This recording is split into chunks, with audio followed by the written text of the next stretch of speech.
Welcome to Caddo Parish regular meeting on January 23rd, 2020. At this time, we'll have our roll call. Hopkins, Here. Johnson, Jackson, Young, Burrell, Cawthorn, Gates Present. Watts, Taliaferro, Present. Here, ma'am. Atkins, Here. Chavez, Here, ma'am. Lazarus, Here. Epperson. Yeah. We have a quorum. Thank you, ma'am. We'll have our invocation by Commissioner Lyndon B. Johnson, and we'll have our Pledge of Allegiance by Vice President Mario Chavez. Please stand.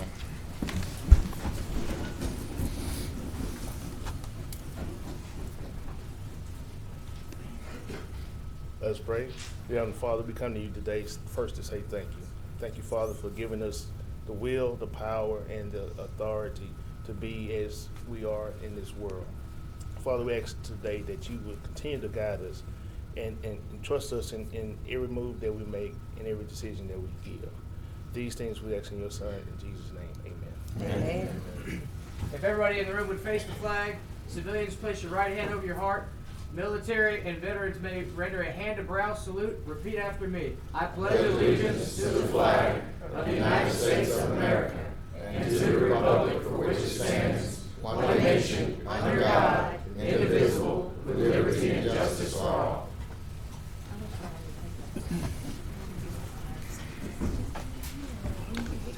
Thank you, Commissioners. At this time, we'll have the selection of the Caddo Commission officers for the year 2020.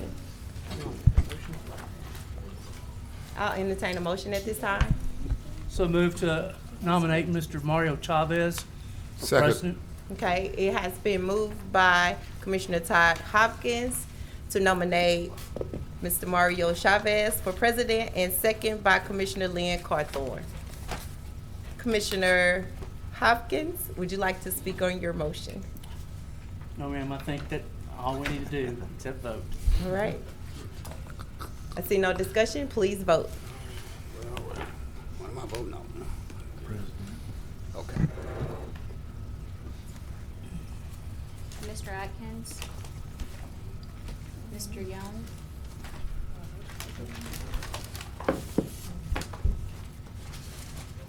And that passes unanimously. Congratulations, Thank you, guys. Thank you. President Mario Chavez. At this time, we'll select our vice president, and the chair moves that Commissioner Lyndon B. Johnson Second. be nominated for vice president, and that was second by Commissioner John Atkins. Vice President Chavez, are you on the board to speak? I know I was going to make the same motion you did. Okay, Thank you, President. thank you. At this time, please vote.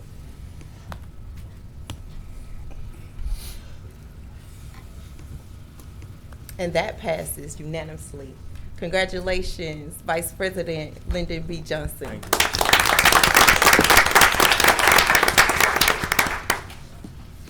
The chair will entertain a motion for parliamentarian.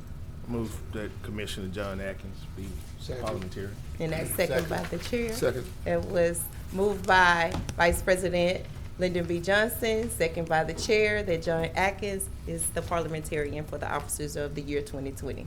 I see no discussion. Please vote.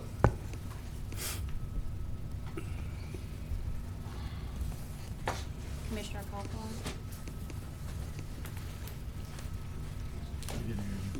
Commissioner Cawthorn?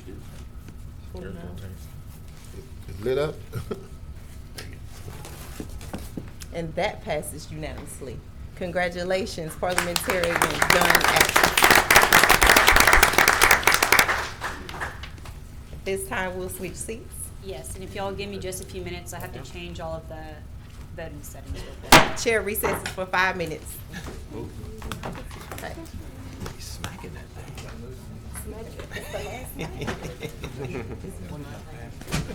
It's council.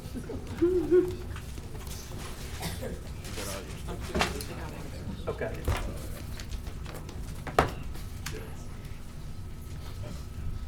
I guess we can see where we I like it. Next to Ed and me.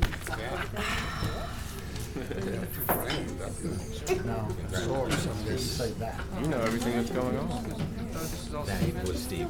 Where does Stevens? I'm just two old pros. Which is good for me. Two old pros.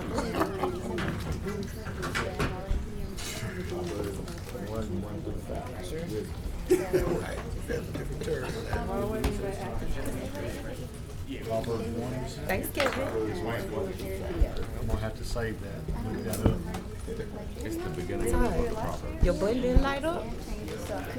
Your button didn't light up? When she said Commissioner Hopkins, your button didn't light up? You see on the other side now, I told you we push those buttons and they don't always light She's been up. on the school board as well.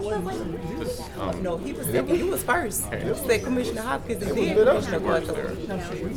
she wasn't Oh, elected. it was acting. Oh, yeah. Okay, perfect. So we're back on it. She said mine was actually lit up. Stop.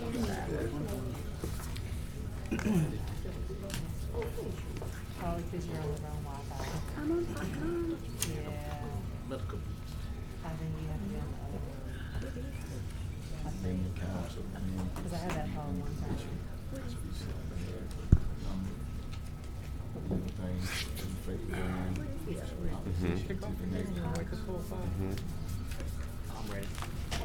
You're not, you're on That's for popcorn. that's for the IDB.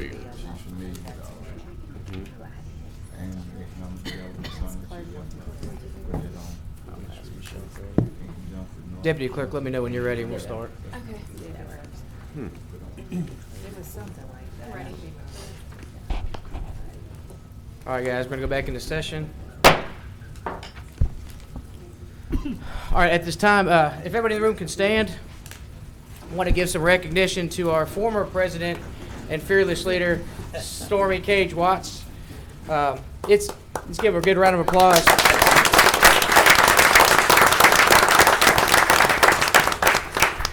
All right, guys, please be seated. It's easy to be a leader and get nominated and go in front of people and have to be the leadership role, but actually doing the action is a whole different thing.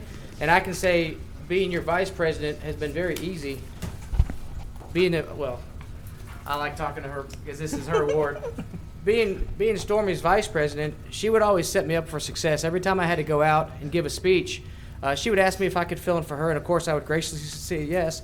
But the night before the speech, I would actually get a pre-typed speech that she would write for me, and even though it's laughable, it was actually preparing me because usually I would go write my own, but hers, it was articulate, it was great, and I was like, man, this is so easy to be the vice president for a true leader that sets up her. I'm in the Army, guys, but sets up her soldiers for success. So I was very successful because of you. So thank you. It was a pleasure serving underneath you. Thank you, Stormy. Thank you, Mario.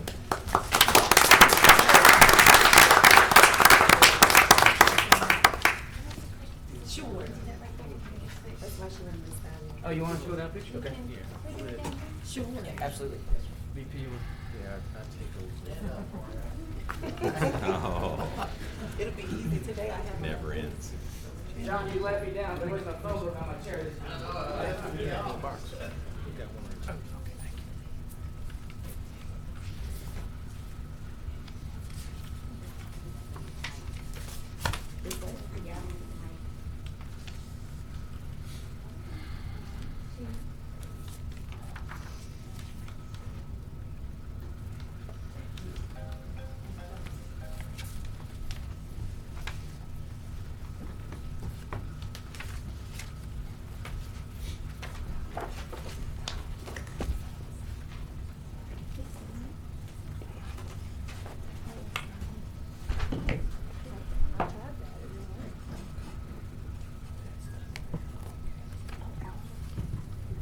All right, I don't see any commissioners in the queue. Moving right along. Agenda additions. Do we have any agenda additions? Yes, we have one. Commissioner Epperson. Yes, I would like to introduce a resolution of support on behalf of this body relative to my seeking the candidacy of Executive Board Member at Large with the Police Jury Association of Louisiana for 2020. Chair seconds that. Please vote. No, No, you that's- need to open the Open floor. it up. Oh, open the floor for. Is there anyone that would like to speak for extending the agenda or expand the agenda for his motion? Is there anybody that would like to speak against expanding the agenda for his motion? Comment section is closed. Please vote on expanding the agenda and adding the agenda addition. Declare it closed.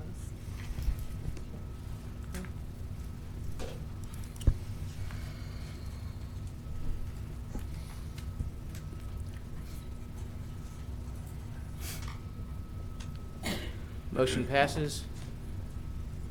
11 with one out of the chamber. No. At this time, we need to. At this time, we'll Now you need to move it under yeah, resolutions. it's gonna be under resolutions. Okay. This time we'll move it to add under resolutions.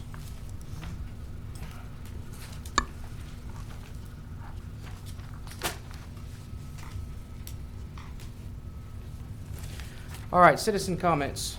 Citizens who wish to address the commission on. Commissioner, We need to vote on that. we haven't received everyone's vote yet Yeah. Oh, for that. still missing some? Yes. We voted, excuse me, for point of information, we voted to expand the agenda. Right. So we voted to expand the agenda and move it to go under resolutions. So at the time we reach resolutions, then we'll vote on it at that time. We got No, there, but we- the vote never did pop up. That's what Oh, we're okay. talking about. Yeah. Commissioner Atkins. Still hadn't gone through? I thought it did, I thought it did with unanimously. I thought It's not on there. It didn't pop Right. up. Commissioner Cawthorn, yours didn't make it either. Yeah, I saw it unanimous. That was the other one. That was Commissioner the- Talaferro. That was the public hearing Okay. part. This part, yeah. Still having trouble. There we go. There you go. Yeah, you got it. Perfect. Unanimous. All right, that passes 11 with one out of the chamber.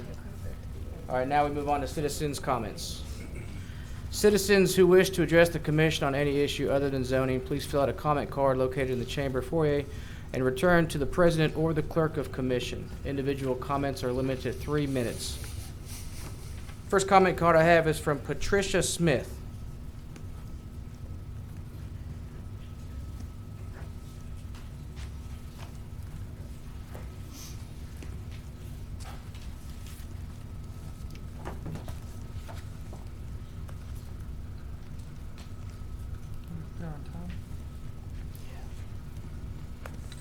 First, let me say congratulations to all of our new members and all of our returning members. Thank you very much for your service. Thank you. I've supplied each member with a packet. And just because, as you'll see, it's 11 pages long and we don't have that kind of time today. I came here today with the intention of reading the proposal from the people of Northern Caddo Parish. The more people I talked to, the bigger it got. So in the interest of getting their voices out and saving time and I changed gears and decided instead of reading this document, I made each one of you a copy, as well as the clerk of court and the MPC, so that we are on the same page and we're not here till dinner. I stand here today as a voice, not just for myself, a voice for those who can't be here. I am aware that most people here today are here speaking for those with the MPC effects. I'm here to speak for those that didn't even realize they were affected. I'm here to speak, or I have spoken and sit down with more than 157 people in northern Caddo Parish. These people have families, friends, neighbors, church families. I have spoken to the young, the old, the rich, the poor, and everything in between. This is a culmination of all of their ideas and what they expect and hope to get from this commission. These are mostly people who weren't even aware of the ordinances nor even thought they applied to them, which I gladly gave them a copy of, by the way. Most of these people are hardworking individuals that just want to feel secure in their right to have and keep their property the way they thought they had a right to do so. Some fear that these ordinances will do what it will do to their financial security on their own property. Others fear that the commission is overreaching. No matter the concern, the Caddo Commission have a responsibility to listen and take these concerns to heart. We are all residents of Caddo Parish, and that comes with the good, the bad, and the ugly. As commissioners, you are our voice. You are our ears. You represent 242,922 people. I could stand here and give you statistics on age, race, language they speak, but all of those things are irrelevant. You are us. When in this chamber and making policies that directly affect those you represent, as you sit here today and every day forward, you are the little old lady that lives alone. You are the hardworking family that just wants to raise their families and pay their bills. You are the widow that still grieves every day. You are the family that is dealing with the medical issues and just trying to stay afloat. You are the small business owner that just wants to be honest and succeed. Yes. Sorry to interrupt. Are you almost wrapping up? It's your time. If Yes, you're I about am. done, we'll let you finish. I only have two, a little bit. Second on All right. extension. We got a motion to extend. I'm sorry. We got a motion to extend and a second. How long will the extension be? Very little. Yeah, 3 more. 3 more minutes? Okay. You All are right. the small business owner that just wants to be Ma'am, please honest hold and one succeed. 1 second. I'm sorry, it's a Go for formality. it. We're going to vote on it just to extend you 3 more minutes. All right, please vote. We could do it by acclamation.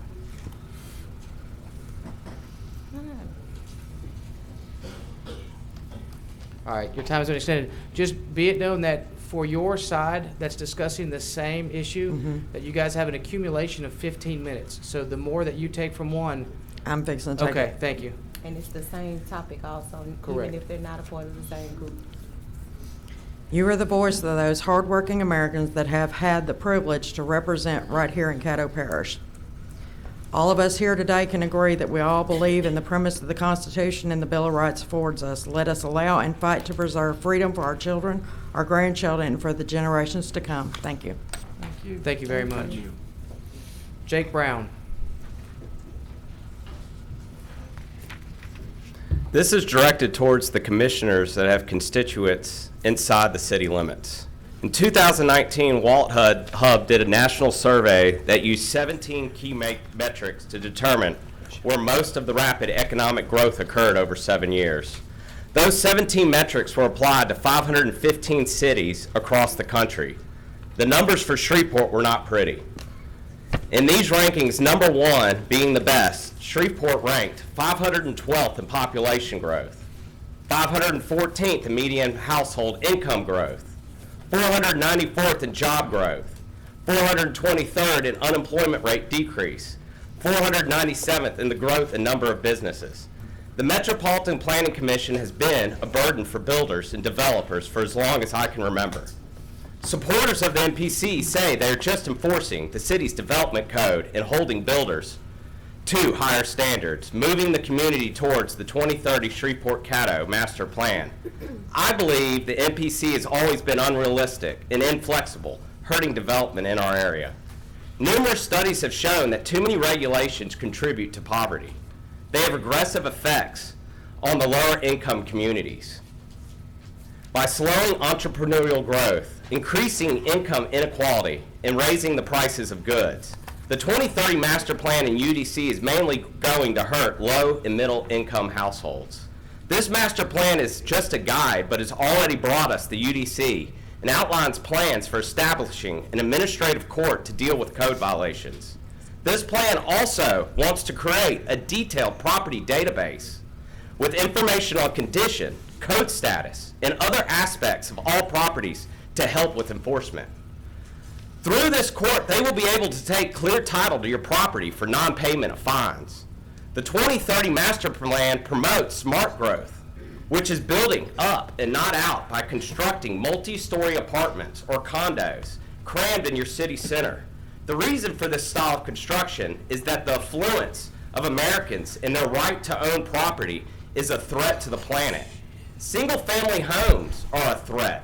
An example of this can be seen in the Cross Bayou Point project. Shreveport Area Caddo Commissioners, code enforcement is coming to all your constituents, and once it does, you will have complaints.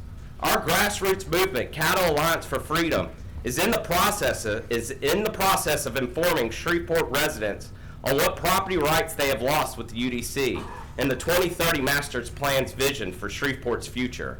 All eyes are upon you. Your actions and decisions will be remembered. Thank you, Mr. Brown. Jessica Tullis.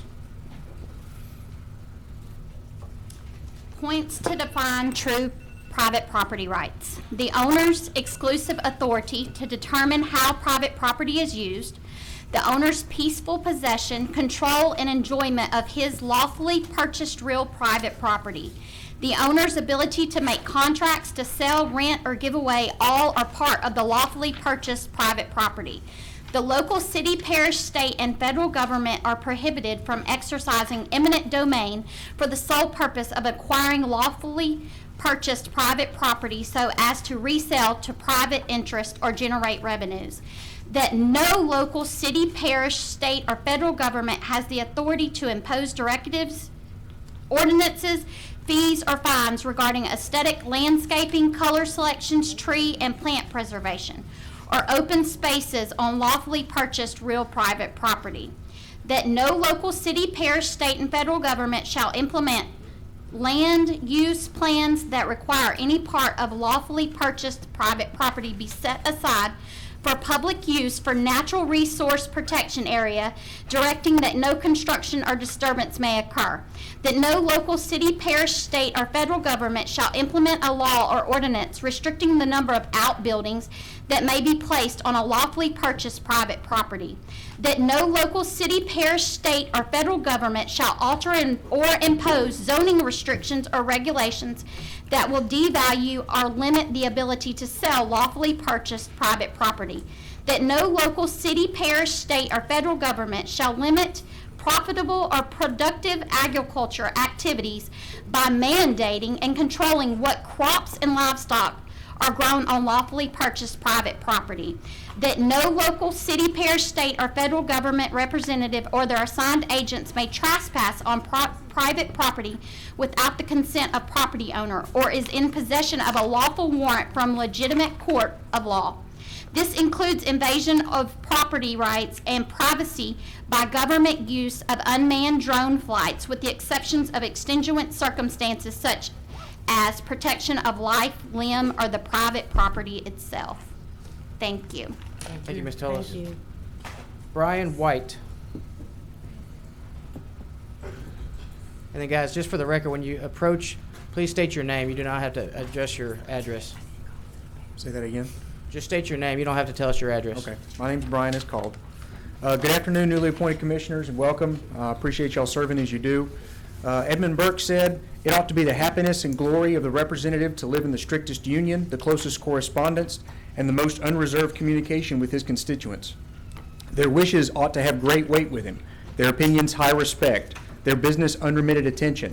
It is his duty to sacrifice his repose, his pleasure, his satisfactions to theirs, and above all, ever and in all cases, to prefer their interests to his own. The people's presence here today and previously should imply action is needed in order to embody the representative status which you now hold on our behalf. We want to be free to develop our land and support our individual welfare in accordance with parish and state law without interference of a governing body of codes which was designed for Massachusetts, Agenda 21, the Master Plan, the UN, and thereby relabeled as the ostensible catch-all term of sustainable development. This is not the same as being green in its core. Robert Haaland said, "There is no worse tyranny than to force a man to pay for what he does not want merely because you think it should be good for him." We believe this overwrite of the pre-existing Caddo codes with the UDC and permitting infringement thereof has infringed upon our property rights, which we should have by being outside the city limits unless we sign it away by being a part of an HOA upon purchase. We did not agree to the UDC, but it was instead forced upon us basically without our knowledge until enforcement began. I would greatly caution that the inner city and or impoverished areas do not know what the impacts of this code on their current ways of life, and the fact of the master plan and the sustainable development, once implemented with the administrative court, will in all likelihood cause them to lose some of their homes. Those areas are a lot of your voting base, and this has in all likelihood not been well socialized, as was previously discussed. This body has issued citations for UDC violations, but if you are to claim it is constitutional, then these citations need to be issued for violations regardless of poor or wealthy areas. As I mentioned first time that I was here, that you are potentially losing revenue. We were in the process of building and renovating some acreage for a small-scale farm. The UDC compliance requirements have at the moment halted those efforts in their entirety. As mentioned, I already have a literal forest, but the UDC wants a different set of trees than what's currently on the property. I would have chickens, but I can only have 8 hens because in that 13 acres that I own, or we're going to own, it would be an ancillary use, so consequently it wouldn't be allowed. My son wants a lighted place for him to play in the evenings at night, but before I can do that, I have to make sure the equivalent of a pin light doesn't make it to my neighbor's property. I want to address a comment at the last MPC meeting regarding not needing to move the meeting time because the people, if they're motivated, will be here. It was followed later in the meeting by thanking someone else in relation to a different item for being off work and being present. Please note the vast majority of us took work off to be here, and we would appreciate moving it to a later point if possible. Thank you, sir. I know one representative has to leave, but I want to thank Chip Layton from Congressman Mike John's office and Laura Seabaugh from Attorney General Jeff Landry. Thanks for coming, guys. Obviously, there's a lot of people here that want to talk about the UDC. It's nice to have representation from the state that come here to listen to what you guys are saying. So know that your voice is not going just right here, but it's going all the way down to Baton Rouge. Last, we have Ron Gray. Yes, this is the last one for the UDC. My name's Ron Gray. I'm here as a retired environmental scientist with the Louisiana Department of Environmental Quality. There's been a lot of talk about what would happen that a chemical plant could come into a neighborhood and without any kind of repercussions. I was a permit writer down there writing wastewater discharge permits for nuclear power plants and small industrial sites. I also spent 7 years as the enforcement officer for North Louisiana, writing the fines and penalties for these violations, and excuse me, worked with Small Business Assistance Program. And I'm here to tell you that your first line of defense obviously is your zoning codes. When an application comes into DEQ, they're going to make sure that the facility that's moving in has met those requirements. The next thing is, before they can do any construction, they have to obtain an air permit. And in that permit for a major industrial chemical plant, there's public hearings. So there's opportunities for the public to say that there's no need for them to be here, or there's problems with the air quality. As you know, there's 3 monitoring stations around Shreveport now. They monitor the air quality. Some of y'all probably remember General Motors. When they came in, they had the issue that there was some air pollutants that were too high. They did a study. They found out it was the pine trees that was causing it. Therefore, they did an exemption, and they let them have their air permits. So the first step would be zoning. They have to come, show that they have their zoning.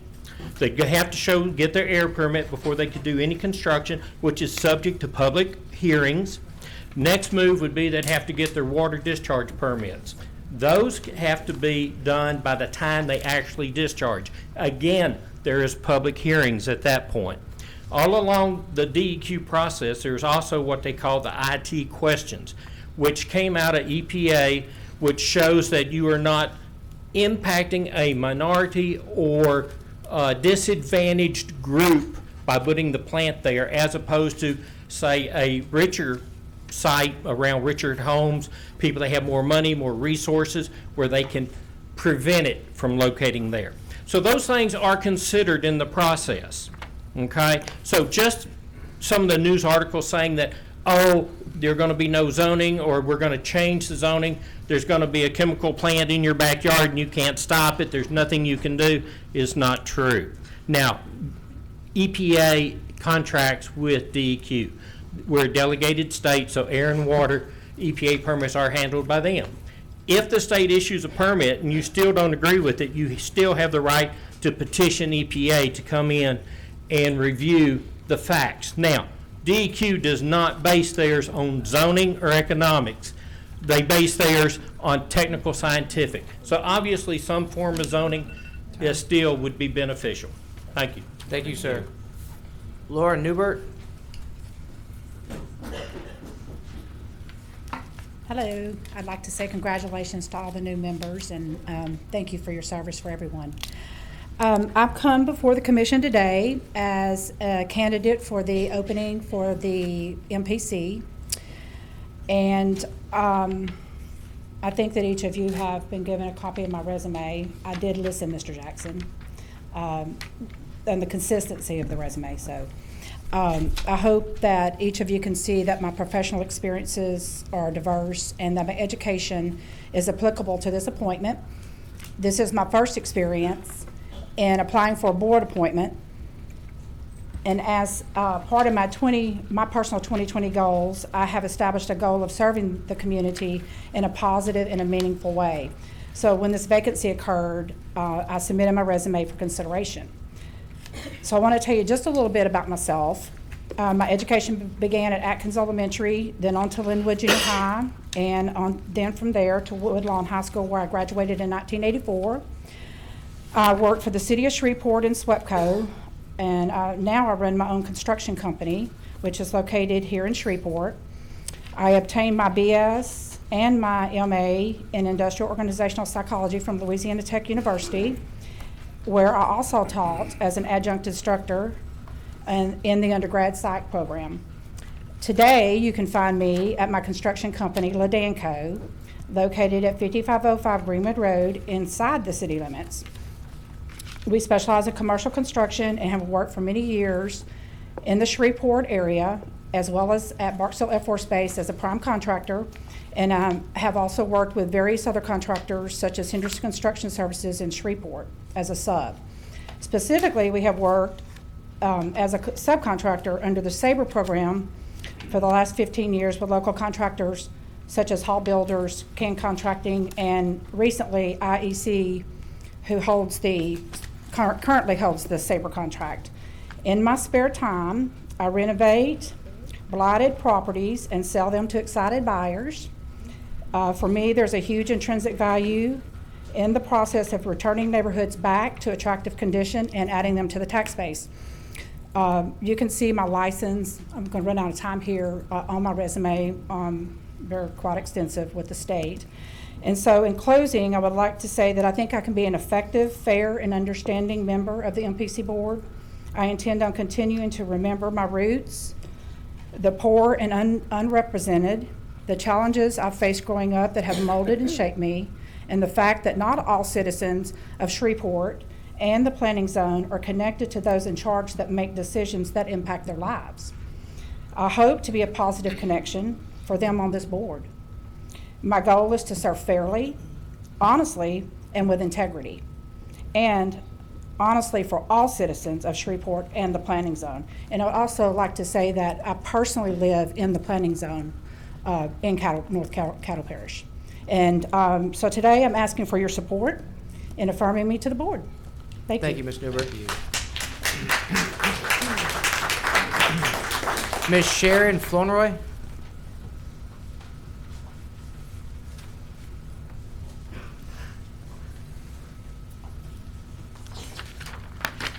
To the Honorable Commissioners, my name is Sharon Flournoy, and I am speaking on behalf of Laura Newbert, who you just heard from. And I was going to talk about some of her credentials and everything, but she pretty much did that, and if you read her resume, you'll know about her. But I want to speak to you about Laura as my friend and a person who I feel will be great as a person appointed for the position that she's asking for. Laura had very humble beginnings, and she have remained like that. She grew up in Cedar Grove. Her best friend was an African-American young lady whom her daddy disagreed with the relationship, but she fought for that friendship. She have never played the race card, black and white. She've always seen people as just a person. I love that Laura, as she continued her education and fought that she would not stay in the environment, she was able to intern for our United States Senate in Washington, D.C., because she believed in what our country was founded upon, that all people are created equal. And I think we need to remember that as politicians and even as people. But what I love about Laura, when she talked to me about this, I said, Laura, you need to pray about this. And she said, Sharon, that's why I'm calling you. Will you pray with me? And I said, I sure will. And we prayed. And it was a couple days later, the Lord told me to tell her to go and read the book of Esther. And I think you guys are familiar with the book of Esther and her story. Esther, and we love to look at how she grew up as Hadassah, and she was this beautiful Jewish girl. And, you know, she went to the king palace and she was chosen. And as her uncle Mordecai reminded her that you may have been brought to the palace for such a time of this to save people, I don't want you to focus on that. I want you to focus on the nation and what was going on. It was a nation in distress like we are right now. And God will raise up a person to bring a balance. And in Proverbs, it says, it's the glory of God that conceals a matter, but it is the honor of the kings to search that matter out. And I believe, as I stand before you today, that you searched that matter out concerning my friend. Through her resume, her character. I know she was a little nervous standing here because she's just a wonderful person. I had the opportunity to work for her at her company, Ladanco. I was the payroll coordinator, and I saw her tenacity like a bulldozer, contracts, working it out. I had to leave because my brother and mother was sick, but she was always there for me. When they told me, when I was back here, that my mother had just hospice, she would not live because of pancreatic cancer, and she could not travel, I called Laura. I said, Laura, I need to get my mom home. She didn't say, Sharon, how much it's going to cost. She just bought the airline tickets and flew my mother, my brother home. So again, please consider what I've said and remember what our country was founded upon. Thank you very much. Thank you, Ms. Flournoy. Shelton Henderson.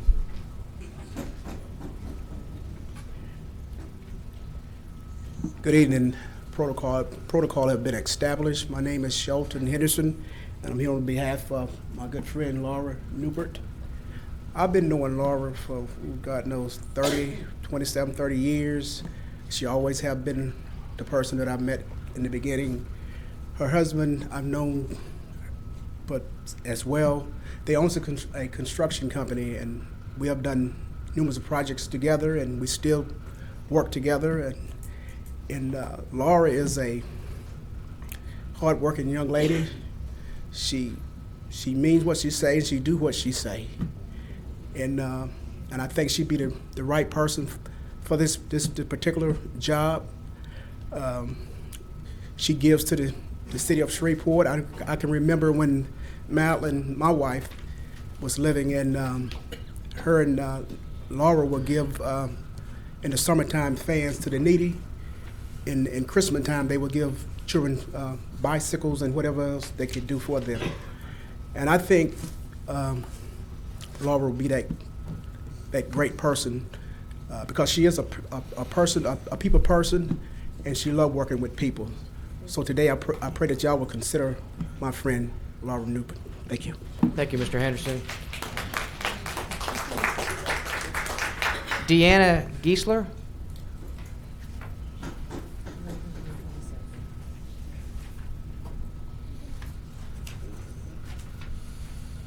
Good afternoon. I'm Deanna Geisler.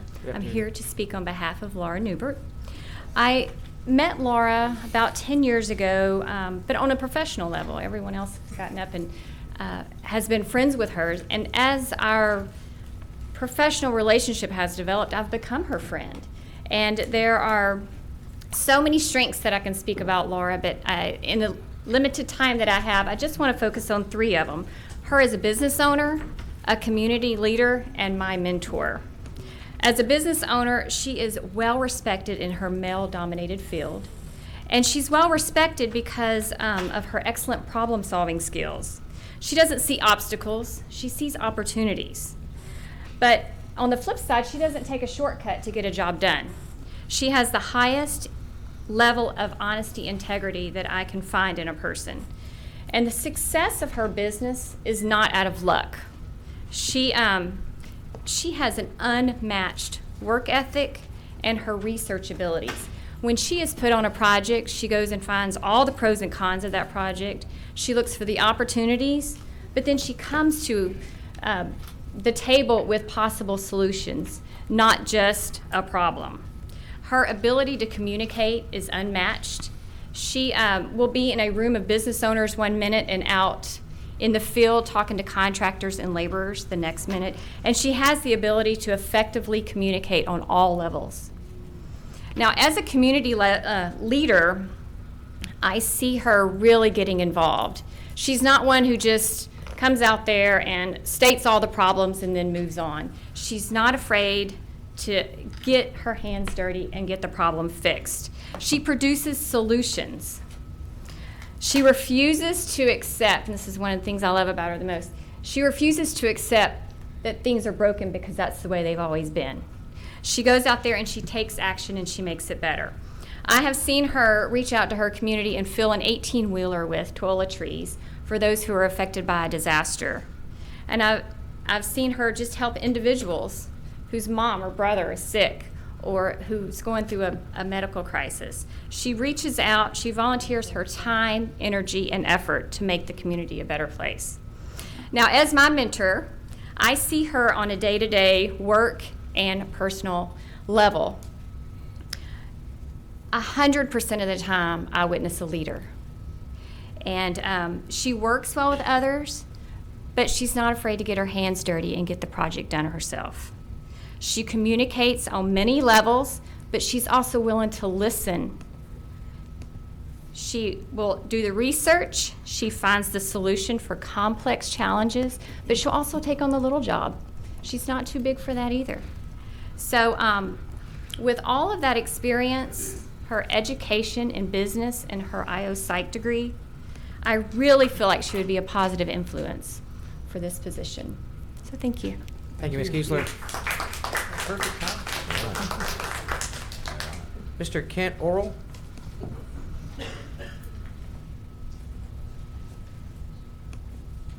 Yes, thank you.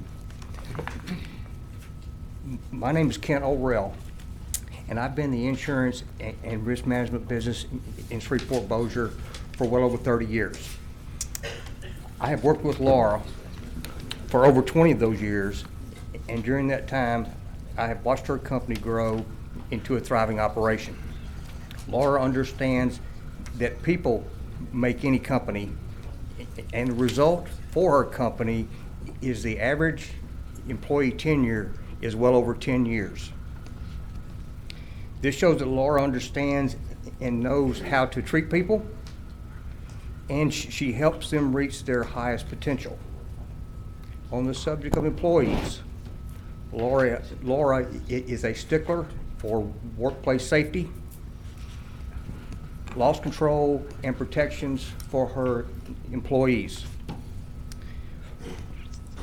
From the first day I met Laura, she has always taken the high road and has the uncommon ability to see the big picture. That the fairness in everything she does is always on display. She strives to do the right thing with everyone she deals with, and I believe we can all agree this is somewhat rare. She has the highest degree of integrity, and the proof is in the success of her business. Her reputation in the construction world is highly regarded. As a general contractor, she constantly manages many, many moving parts of the construction process. She has to work with all different types of people and personalities to solve problems that come up and to make the entire project come together. This is an inherent talent that not everyone has. If you would imagine that you were in charge of a $10 million project at Barksdale. With that responsibility, you have to work with and manage the U.S. government, the U.S. Air Force, the City of Bossier, Bossier Parish, concrete contractors, plumbing contractors, masonry contractors, et cetera, et cetera, et cetera. To have the job completed on time and within budget, it takes a special person with extraordinary management skills to excel at this profession. I could go on, but I will conclude by saying I don't believe there's a more qualified person for the MPC. Thank you very much for your time. Thank you, Mr. Orwell. Commissioners, there's 4 more cards left. However, that's 15 minutes on this discussion, so I would entertain a motion. If not, Mrs. Newbert, you had many people speak on your behalf, so that's a testament to you.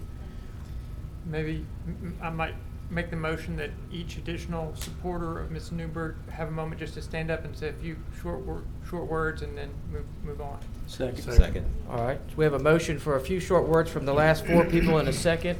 Point of clarification. Yes. You said a few seconds, so you're talking like a minute?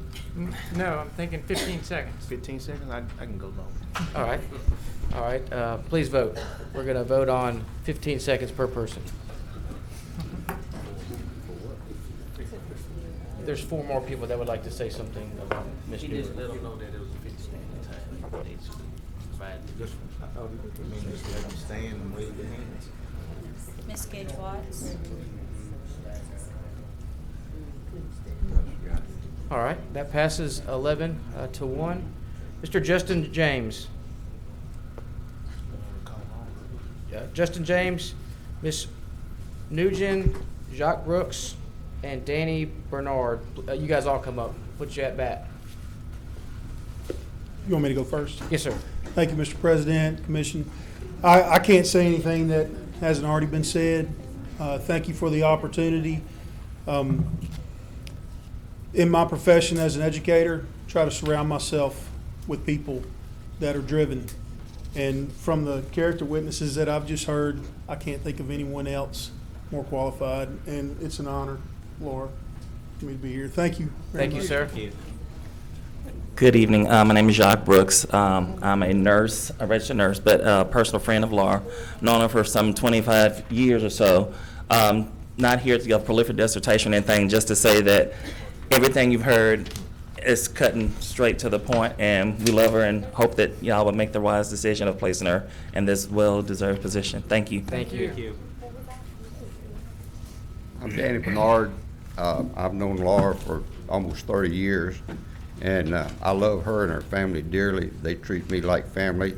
I have the highest regard for her. If I could give her a power of attorney over all my stuff, she could. This is on the record, sir. That's fine. That's fine. Put it on the record. I don't mind. Need a motion. Thank you. Thank you. Thank you, sir. Good afternoon. My name is Thuan Nguyen. I'm the owner of Ken Contracting LLC.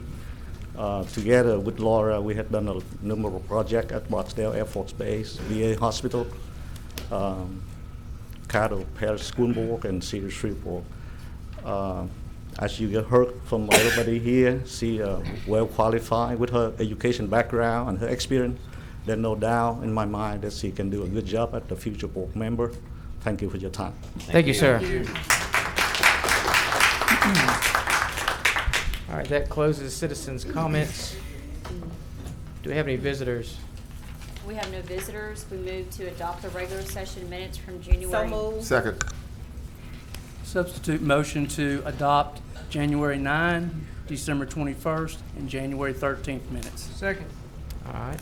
I have a substitute motion from Todd Hopkins and second by Commissioner Atkins to englobo all three. Global and adopt. And adopt. Anyone like to speak? Please vote.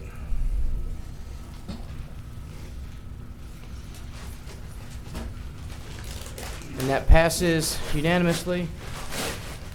Now we move to a special resolution of recognition to Louder Baking Company 2020 King Cake recognition. So moved for adoption. Second. Louder Baking Company, will you please come up? All right. Bring the cake with you.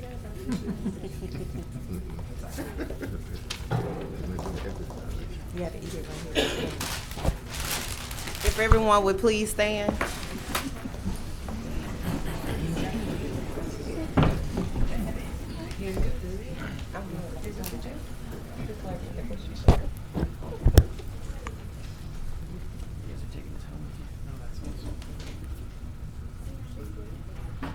I'll start while she's getting the children.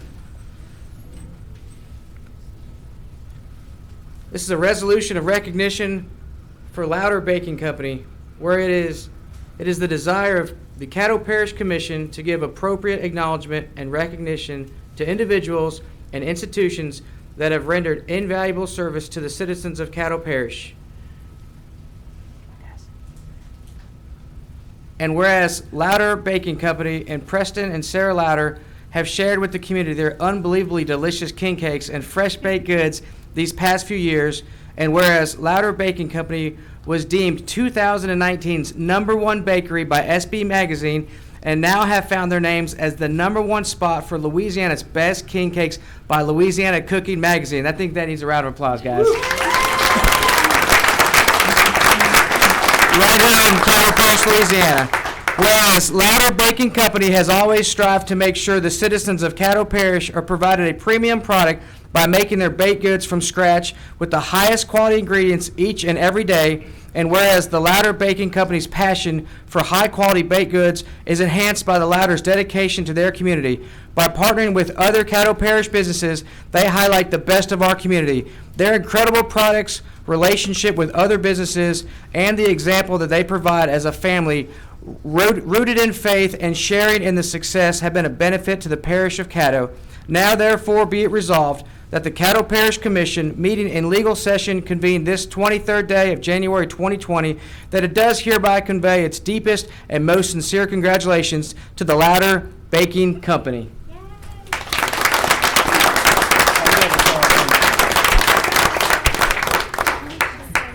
You all can be seated.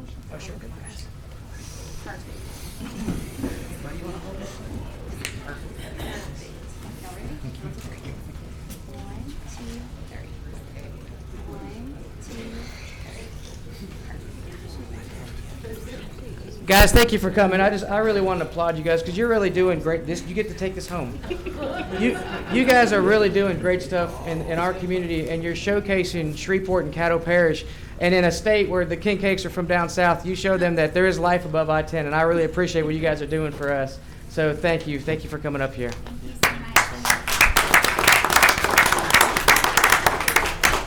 Mr. Chairman. Commissioner Burrell. Mr. Louder. Mr. Louder, y'all come back. We got a couple commissioners that want to say something to you. Hey, first of all, congratulations, but secondly of all, if you can find me some real French bread, that would be good. I don't know if you bake that, but Yes, we sir. can definitely use some here. Absolutely. All right, thank you. Yeah, thank you. All right, thanks, guys. Yeah, thank you all. All right, please vote.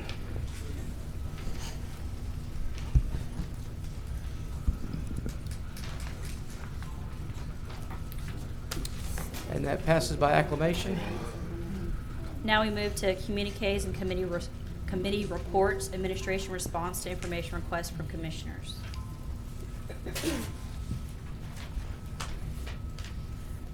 Commissioner Epperson. To the administration, I would like for you to put on your calendar if it'll be available for Thursday, March the 12th, from 6 until 8 p.m. I will be hosting my first annual district informative meeting at the New Greenwood Baptist Church, 9500 Greenwood Spring Ridge Road, Shreveport, Louisiana 71129. Let me know if there will not be any conflicts with administration, and we'll go forward with the rest of the plan. Yes, sir. That's all I have. Thank you.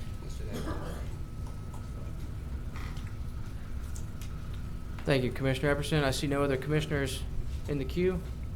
We'll move to the President's report. Commissioners, first off, thanks for electing me and giving me your vote of confidence to lead the meeting. I don't have a formal speech to give you guys because I didn't know if I was going to become the president. Because Stormy didn't write it for you. Right. That's a good point, Commissioner Atkins. Good, very good. But I'll have more next meeting. I just really appreciate you guys and hope to serve you proud. So moving along. Now we move to public hearing on ordinances. Ordinance number 5941 of 2020, an ordinance amending the budget of estimated revenues and expenditures for the Economic Development Fund in the amount of $10,000 to provide an appropriation for the Showtime boxing event. Do we have anyone here to speak for ordinance number 5941 of 2020? And I see Mr. Wells. Come on up. Yes, Amber Bishop as well.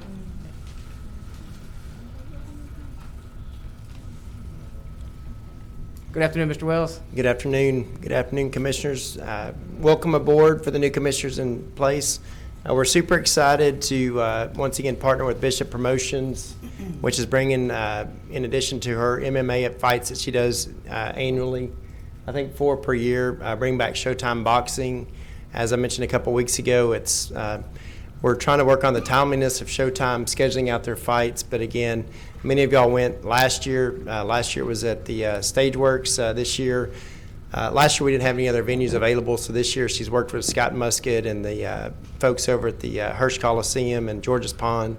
So we're excited. I think I mentioned, and Commissioner Johnson is our appointee for the Sports Commission Board. We're supporting this event next week with $20,000 from the Sports Commission, and Amber can talk on more of the details, but we would love your support towards this international televised event.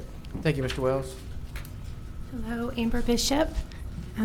So we've got Showtime Boxing coming back next Friday, January the 31st. We've got 8 bouts scheduled for that night. 3 will be televised on Showtime. This won't be just on Showbox. This is Showtime, which is seen worldwide. We've got fighters coming in from the Ukraine, from all over. We've got, on our co-main event, we've got Torres. I cannot say his last name, I apologize. He was the 2012 Olympic bronze medalist winner from the Ukraine. He will be coming in as the co-main event. As our main event, we've got Ruben Villa, who fought as the co-main event last time here in Shreveport. He's ranked number 5 in the world right now. So we're very excited to have him back. I think we've got a great night planned for Shreveport. I'm excited to have Shreveport once again on Showtime, and I hope you guys will support it. Thank you, guys. Is this a fighter that came with you? No, I'm not. I'm Chris Grant. I'm an intern with the Shreveport-Bossier Sport Commission. Welcome, Chris. Graduated from Grambling State University in May. That's awesome. Thank you guys for coming. Thank you. Do we have anybody that would like to speak against ordinance number 5941 of 2020? I declare that public hearing closed. Now we move to ordinances for final passage. Mr. President. Commissioner Burrell. I just had a question while they were here. Sure. Mr. Wells, come back up, please. Sorry, Commissioner Burrell, I didn't see your name on board. I'm used to being looked over until I yell. I can take care of myself. Mr. Wale, I just wanted to ask, on the Showtime boxing, is that just an event, or is that an organization that's here? Bishop Promotions, Point of Amber's a order. local promoter. I'm sorry, we can't ask questions at this time, but you can talk it during your communiques. Am I correct? When the motion is made. Okay. Once the motion is Okay. made, then. Then he can call you back up. What's He that? can't ask questions at this time, but he can call you back up once the motion is made. Please stick Just around. sit right on the front row. Yeah, because I'll be asking Kelly. Thank you. Though. Thank you. You're welcome. All right, moving along to zoning ordinances. We have no zoning ordinances. We move to ordinances for final passage. Ordinance number 5941 of 2020, amending the budget of Move estimated to revenue. adopt. Second. We have a motion and a second. Who was it seconded by? District 1. There were several people. Yeah, We did it first. I think Stormy did it. Yeah, so Stormy will get the second. Okay. Do the second. I got the motion. Yes. Oh, yes, LBJ. Oh, okay. Okay. All right. You see my button now? Yeah, Commissioner Burrell. Go ahead, I'll yield. I just had a couple of questions again. Kelly, Ms. can Kelly, you come up? could you come back up again? Mr. Chairman, may I ask Mr. Wells to identify himself and the organization for the people that may be on live stream that may not know him? Absolutely. I'm Kelly Wells, the Executive Director of the Shreveport-Bossier Sports Commission, and we're an organization that partners with the two cities and the two parishes to bring sporting events into the Shreveport-Bossier, Caddo, and Bossier Parish areas. Okay. Well, my question was, is that just an event that is being brought here, or is that an organization that's here that puts on this program? Sure, good question. Amber is the president of Bishop Promotions, which is a local promotions company. She's partnered with a national promoter who has the ties to Showbox, which is I believe a weekly or monthly Friday night Showtime boxing production, and so it's televised nationally and internationally. And so, does that answer your question? That does answer one. I guess my next question, if it is a program that's here, we do have other feeder program, boxer programs that are here. I was trying to find out, whether or not that organization was here, so I can possibly talk to them about working with those groups. Oh, sure. And I know from we work with Jerry Stevens, and there's several different boxing groups. We've actually supported some of the youth boxing opportunities. Amber actually bought a brand new ring last year for the event, and I know I've seen it around at some of the different youth boxing events. Really, this is the first time, really last January is the first time that national, international boxing has been back in the Shreveport-Bossier area. And so I don't come before y'all very often, and so we just really felt this was something I supported because Amber does pay a premium. She didn't, sometimes people think you make a ton of money off of this. She did not make money off this event last year, even with all the great support. She did sell the event out down there, so we're putting it in a bigger venue this next week. Again, the goal is always with our partners to make something off of that, but I felt like the $10,000 would be really helpful towards, again, showcasing Shreveport and Caddo Parish and our area around the country and around the world. So it does bring in quite a few folks, boxers from around the region. A lot of these boxers, as Amber was stumbling on the names, come in even international. So again, I'd not seen live boxing till last January, but I thought it was really neat and really a great event. Well, it was just important to me that we help support our programs that are here in the city too, or in our area. Thank you, Mr. President. Thank you, Commissioner. Commissioner Atkins. Thank you, Mr. President. Mr. Wells, I appreciate you showing discretion in the projects you bring to the commission. We certainly want to be careful about what projects we fund and which ones we do not. I had some reservation about funding this event last year. I eventually did vote on it, vote positively for it because you'd run economic impact studies that indicated it would have a meaningful return on the taxpayer dollars. And indeed, it was a great event. I think not only did we have nice participation locally, we also, as you alluded to, had nice television coverage across the globe. So in this particular case, the event's bigger, the numbers look better, so the return on the taxpayer should be even better. So I'll be voting in support of it. Thank you. Thank you, Commissioner Atkins. Thank you, Commissioner Atkins. All right, Commissioners, Commissioner Jackson. Kelly, I just curious, are these estimates? Is this an estimation? That was actually the numbers from last year's event, okay. Last January's event.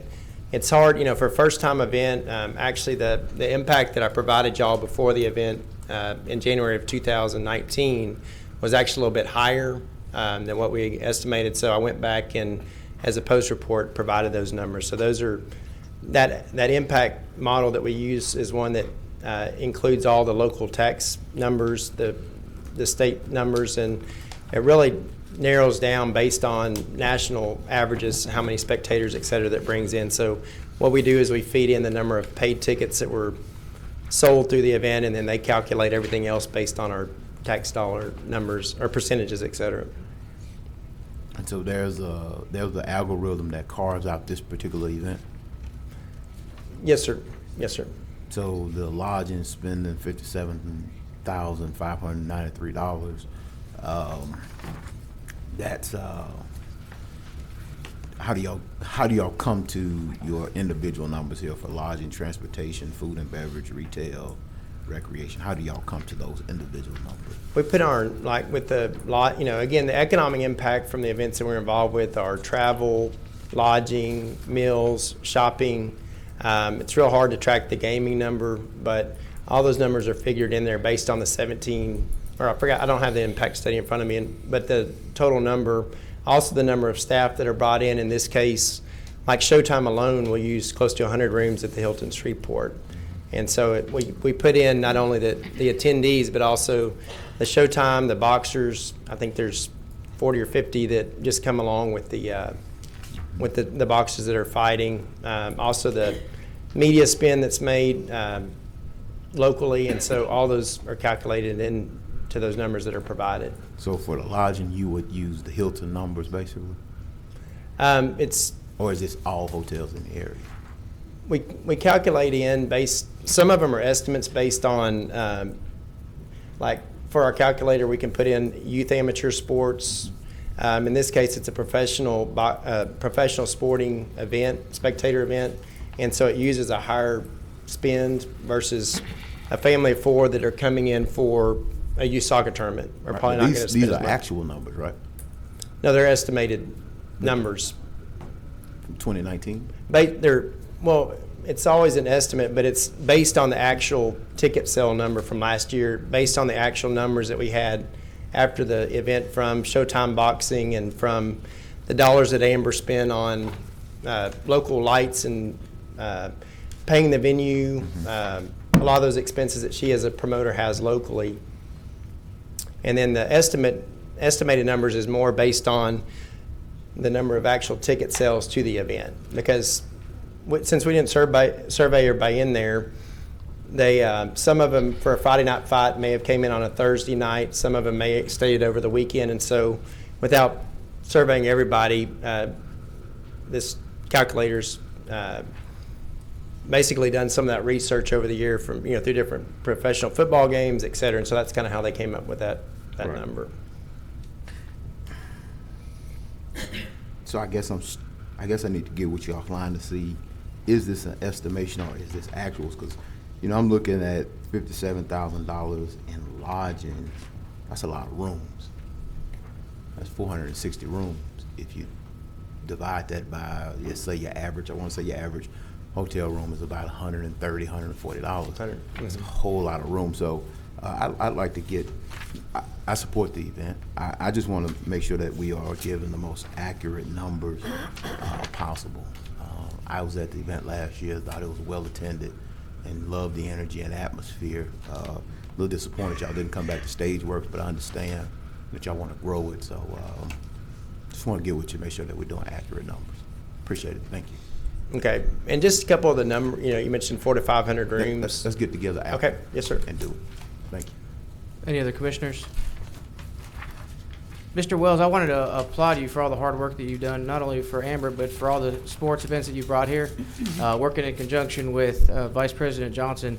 This is going to be another one, another feather in the hat. But the fact that we can say at the Hirsch, where this is going to be held, that we've had Showtime come here, that we've had Miss USA, that we've had all these events that are coming here now that you've helped bring here with jet boat racing, dragon boat racing, just crazy sports that no one had ever even thought was going to come to Shreveport, or events. You're really doing a good job to bring this stuff here, so I applaud you and thank you for all the hard work that you guys are doing here. Appreciate you. We got, if somebody wants to say something, go ahead and go on the board. Okay. We got the motion by Vice President Johnson and a second by Cage Watts. Please vote.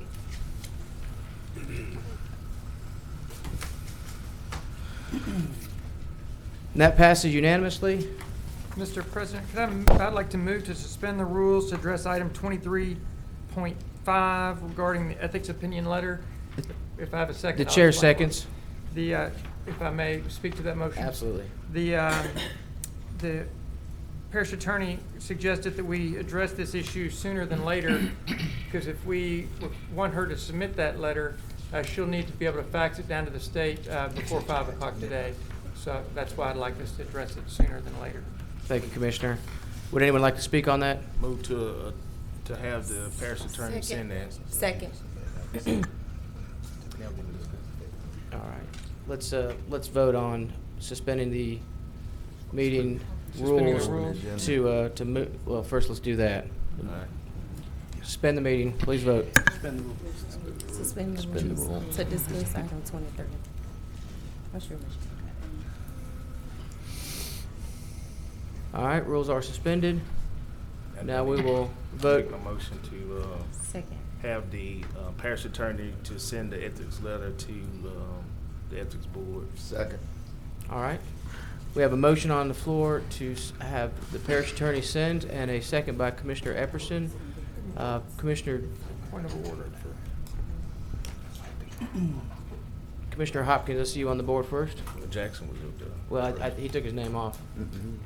Go ahead. Go right ahead. Yes, sir. My question is, I guess it's a concern more than a question.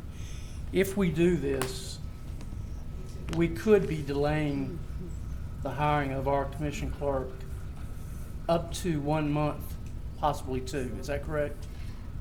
It's my understanding, coming from the ethics board, that they would probably consider this in conjunction with the request for opinion that's already down there.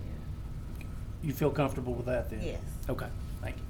Thank you, Commissioner. Commissioner Atkins, will you yield to Commissioner Jackson his No, go his right computer? ahead. I gotta get some stuff. Okay. Go ahead, Commissioner Atkins. I just want to make sure that we're going to be voting on item 23.5. Is that your goal? Yes. Yeah, okay. It was just stated a little differently. I just want to make sure we're all on the same page. To confirm her. Yeah. Okay, we're good. Send a letter. All right, thank you, sir. That's all I had. Thank you, Commissioner. 17 minutes. Commissioner Jackson?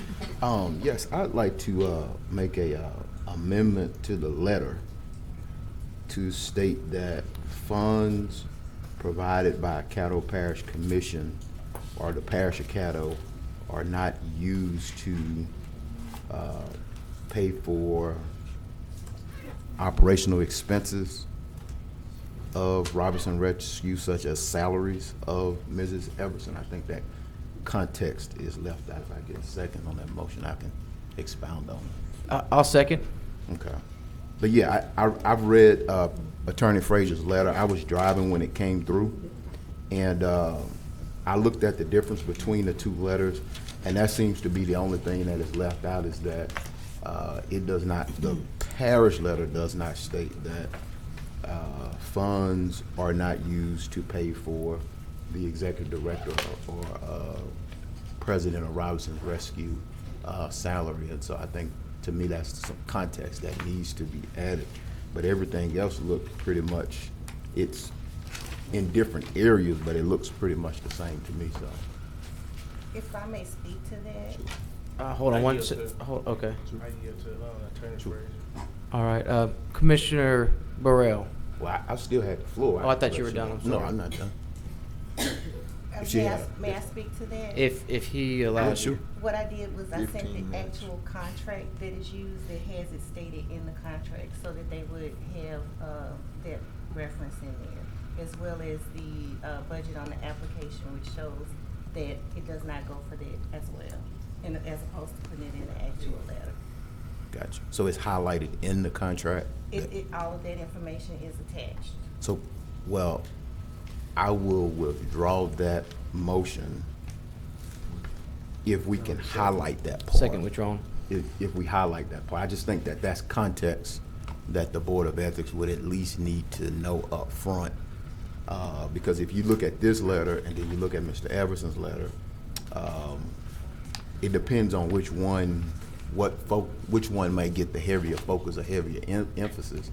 I just think that the two letters should be coinciding, and it does need to point out that that no expenses from the, or no expenditures from the parish are used to provide salaries, because at that point, then that's when I think your real question of your ethical nepotism comes in. So I would just ask that if that's okay. I don't know if that needs to be a motion or what.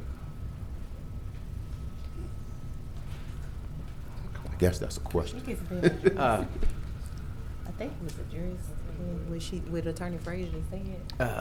When Attorney Frazier's turn comes up, I'd like you to speak on that. Right. if I'm you just don't asking mind. if we could highlight that, or like draw a circle around it, or put some arrows or emphasis in the contract As the around it. parliamentarian, let me remind the chair that this letter, if we do elect to send it, it needs to go out by 5, which is about 11 minutes. For clarification, I contacted the Ethics Board, and they sent us some communication back that as long as we get it there by midnight. Okay. And they also have confirmed that it will be considered on the February as well, so. Do you have the information? I don't, I have it from him, but they didn't send that to me. Okay. But she's copied on the email. It's not in that. I'll send it to you. Commissioner Jackson still has the floor. Oh, no, I'm done at this time, Okay. Mr. President. Thank Commissioner Burrell. Looking at this letter, I think mine was clarified. I wanted to make sure that both of the letters are considered, that you would be telling them that, because I know the Ethics Board, they will take one at a time, and it could further hold it up. But I see where you reference it in your letter, so I'm good. Thank you, Commissioner. Vice President Johnson. Yes, the purpose for the attorney to send it was to make it unbiased and not to point out anything, and basically put facts in there. We don't know the operating budget of that particular, far as how does the dollars go here or there, but so that would be assuming. So therefore, I would say keep it like it is, send it down there, and let them make the decision. Now, if they have additional questions, they will forward a letter back to the attorney to say, well, we need additional information on this. I have been involved in another case dealing with them, and if they need additional information, they will send for additional information. Otherwise, keep the letter unbiased so that they can make a decision. Thank you. Thank you, Vice President. Attorney Frazier, do you have anything to add? Yes, I have something to add. Commissioners, I'm not okay with my letter being rewritten. I'm not okay with that. I mean, either, that's my job or it's not. So I'm not okay with that. I like to get this off by 5 o'clock, if at all I possibly can. What I believe will be the context is that the board has one letter, it points it out, sending the additional information so that they can look at the actual contract, will actually either verify that for them or not verify that for them. And the information is in there. I don't think that's, point of clarification, I don't even think that's at an issue. I withdrew my motion, so. Right, there's no motion on the floor. Thank you, Attorney Frazier. Commissioner Epperson. Call for the question on the main motion. All right, got a call for the question and a second by Vice President Johnson. On the main motion, we are calling for the question. Please vote. Only one, really. It was withdrew. So we're voting on call for the question. Call for the question, that's all. Gotta get the fingers.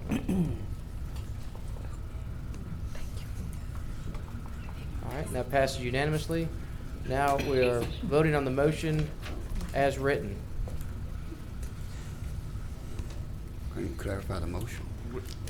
Yes. It's It's ready. as 23. written. Just Deputy send the Clerk, letter. would you read, please, the motion? 23-5. To confirm Parish Attorney to request an ethics opinion regarding Jeff Everson's employment as Caddo Parish Commission Clerk.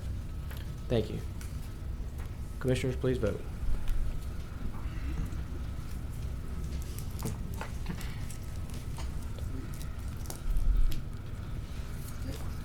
And that passes, I didn't catch the number, but 8-4. 8-4.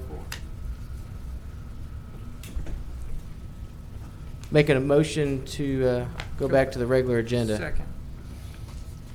All right. Motion to go back into regular agenda and a second by Commissioner Atkins. Please vote.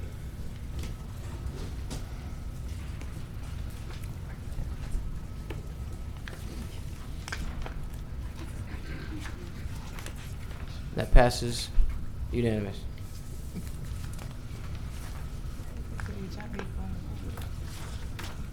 Okay, Alright. we have no zoning ordinances for introduction by title. We have no ordinances for introduction by title. Now we need to ratify the work session So minutes. moved. Second. All right. Motion by Commissioner Stormy Gage Watch and second by Commissioner Cawthorn. Please vote to ratify the minutes.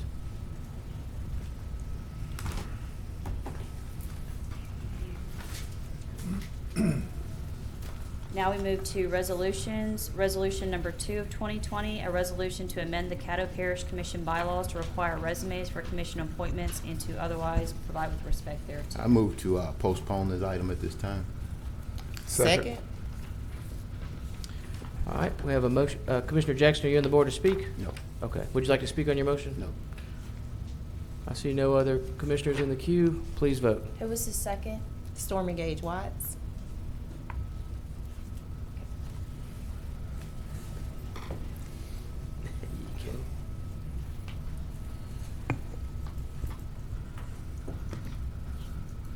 That passes 12-0. Resolution number 6 of 2020, a resolution to relocate polling place for precinct numbers 88, 114, 133, and 163 from Calvary United Pentecostal Church, 6811 Woolworth Road, to Walnut Hill Elementary Middle School, 9360 Woolworth Road. Move for adoption. Second. All right, I have a motion to adopt by Commissioner Epperson and a second by Commissioner Stormy Gage Watts. Commissioner Epperson, would you like to speak on your motion? Commissioner Lazarus, I think you have precinct in there also. I do. I do. Everything good with you too? Yes, sir. Okay. Yes, sir, it's fine. All right, Commissioner Jackson, are you on the board? No. All right, please vote.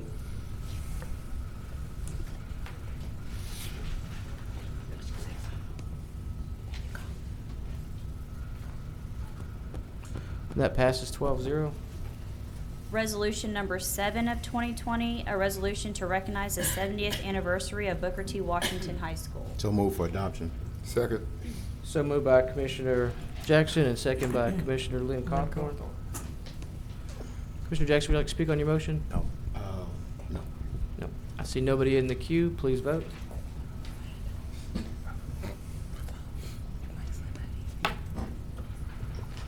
That passes 12-0. Now we move to resolution number 8 of 2020, a resolution of endorsement of Kenneth Epperson Sr. as a candidate for an executive board member at large position. Second. All right, we have a motion to adopt Ken Epperson by Commissioner, or Vice President Johnson and the Chair. Do we have any commissioners? Commissioner Epperson. I just want to know if any of the new commissioners would like a brief description as to the position. John Paul's nodding his head yes. Sure. Okay. The Caddo Parish Commission is a member of the Louisiana Police Jury Association, which is comprised of all 64 parishes. They are members. That organization where we collectively, we have an executive board, we have an executive director.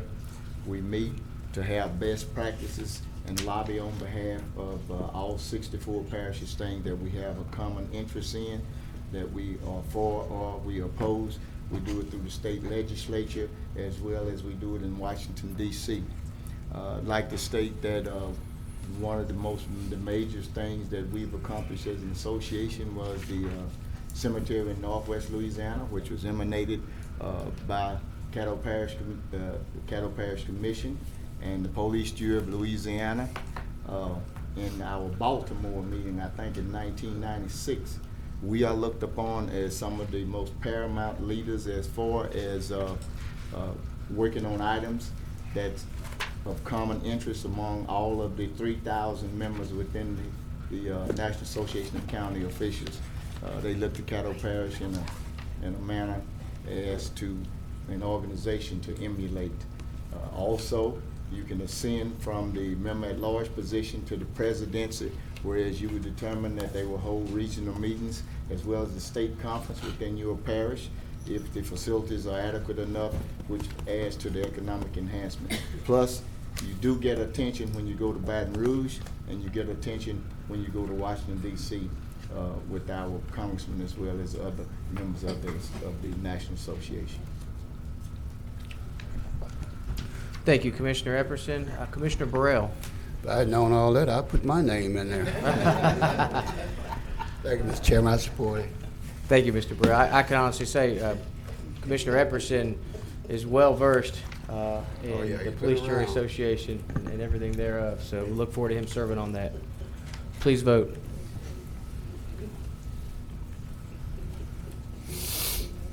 And that passes unanimously. Congratulations, Commissioner Epperson.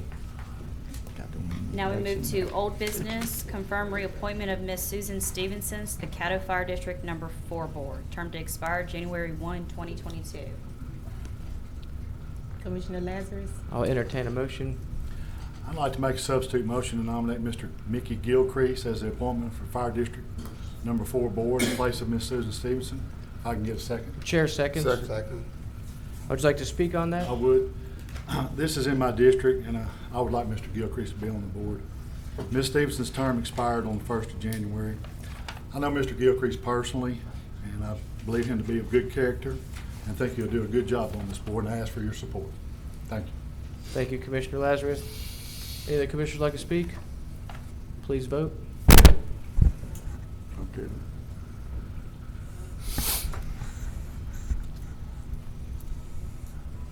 And that passes. Now we 12-0.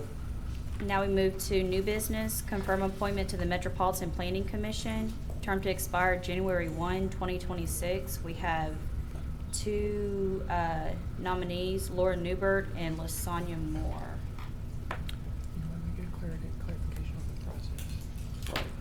Okay.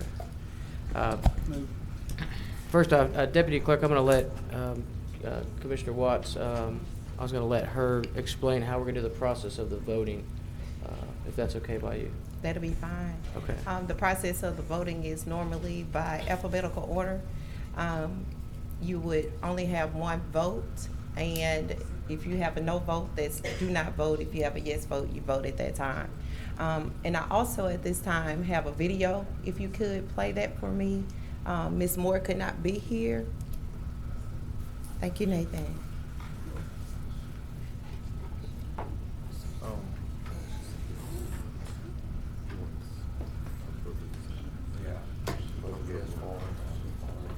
Hello, my name is Lasagna Moore, and I'm here today asking for your support to become a board member for the Caddo Parish Metropolitan Planning Committee.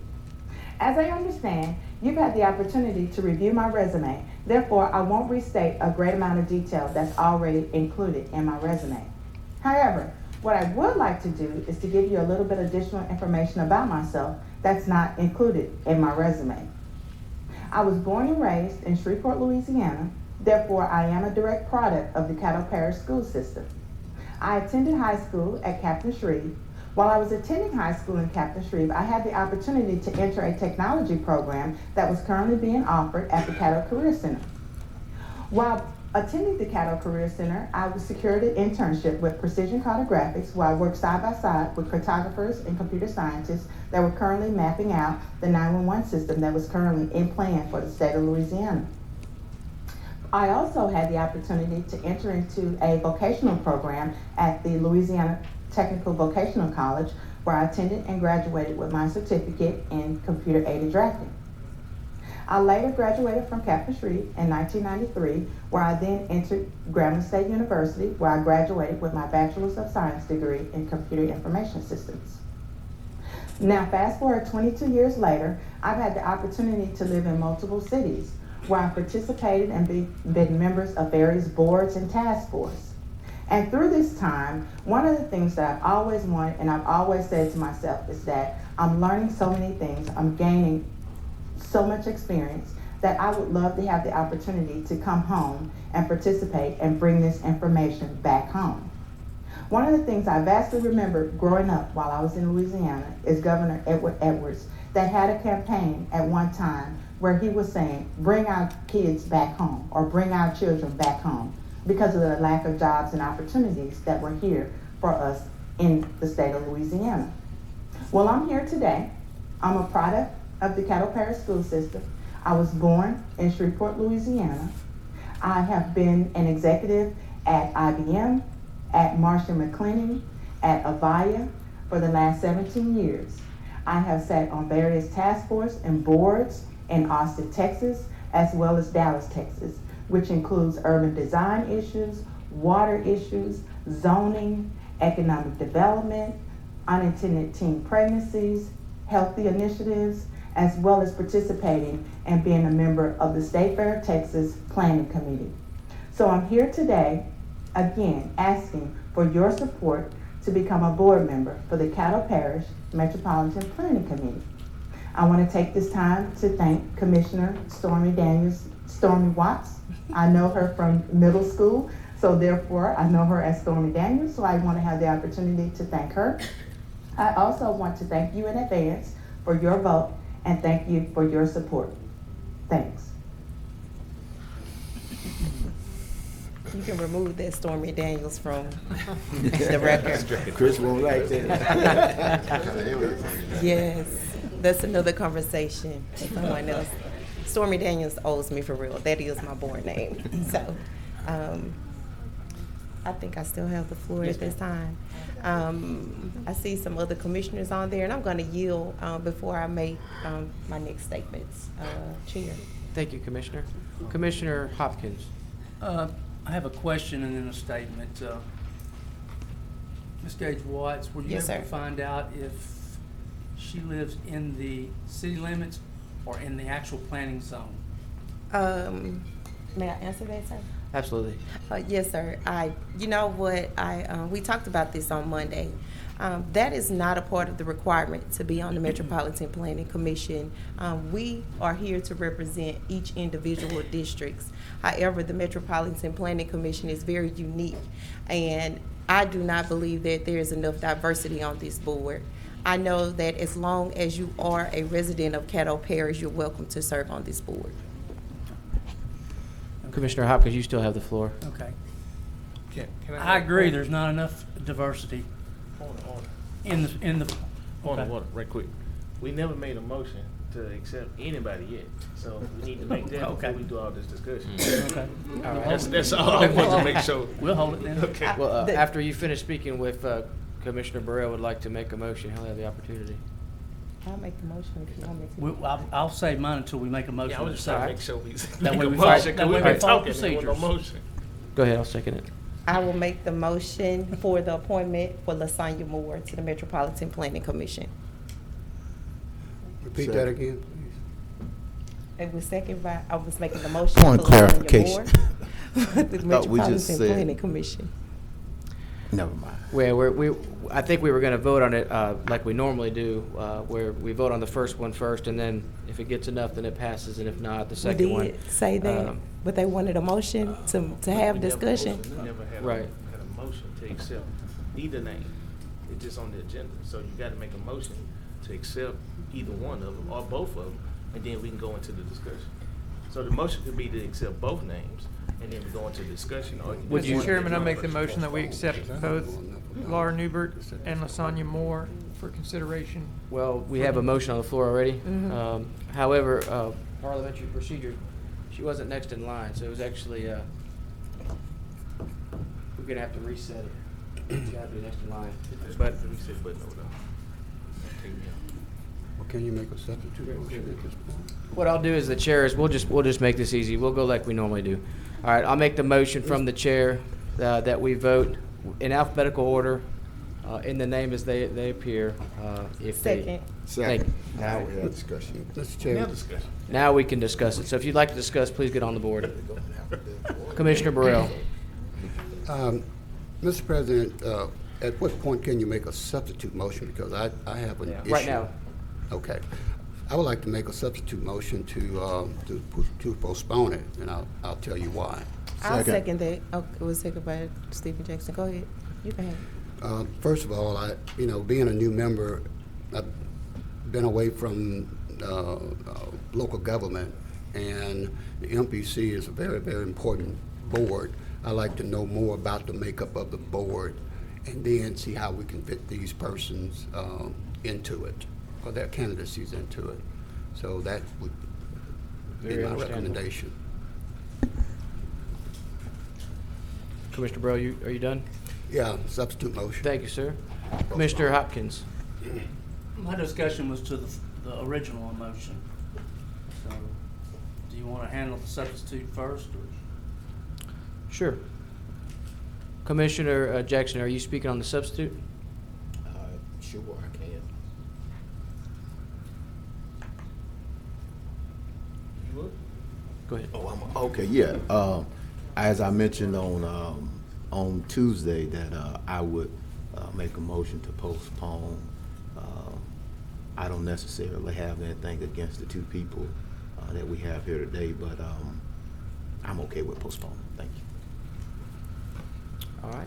Commissioner Hopkins? I'll go ahead, just in case we don't get a chance to get to the. Let me just point out, you are correct, Commissioner Gage Watts, that in state law it does not specifically say that the commission appointments come from a certain area. But we have one appointment right now that is resigning. The only appointment that comes from the planning area. And I think it's important for us, the city's taken care of with their 4 appointments inside the city. We need people to be represented. It doesn't matter if they come from North Caddo Parish, District 11, District 12, in the southern part of the parish or western part of the parish. Those people in the planning area need representation. So we have a person, that's the only person right now for their voice, leaving. I think we ought to replace it with a person from the planning area. And that's just my statement on it. Thank you. Thank you, Commissioner Hopkins. Commissioner Gage Watts. Thank you, Chair. I personally want to say, I just want to follow up on something that Commissioner Jackson said. I think it's imperative that I say that I don't have anything against Ms. Newbert either. I met her last week, I believe, when you came down with the UDC to voice your concerns. To me, this is about correcting the board that is being represented right now. That board is 6'3", and that's just not enough diversity, as I stated earlier. I do know Ms. Moore well. She did say that she knows me from middle school. Came back home to Shreveport several years ago, as you heard in her own personal statement here.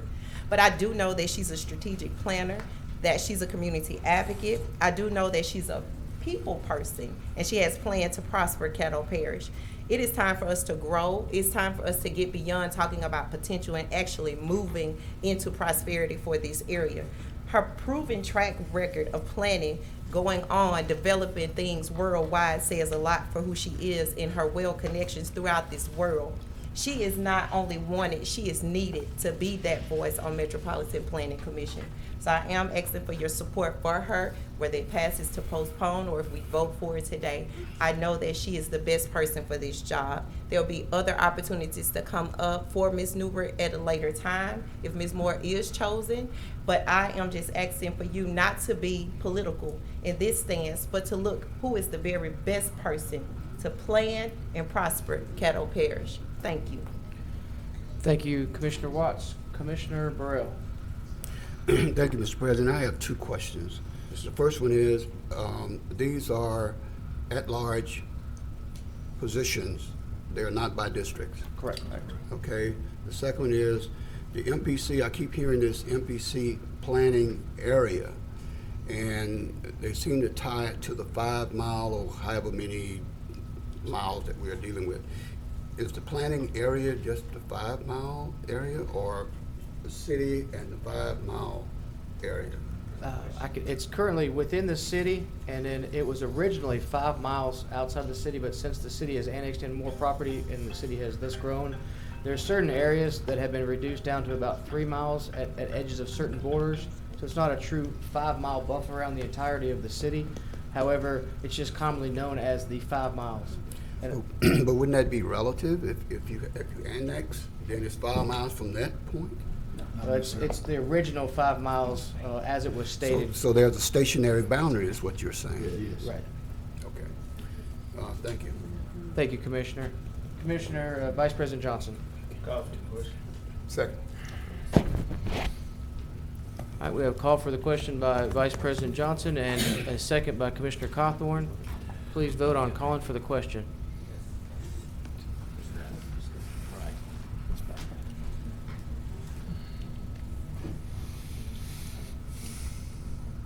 Commissioner Burrell, Commissioner Epperson. It's fine already. And to the new members, obviously, this is pretty self-explanatory, but basically, we're calling to stop all communication and vote on the original motion. Substitute first. Substitute first. That's the substitute. So that passes, and now we'll be voting on the substitute. Which is to postpone the appointment.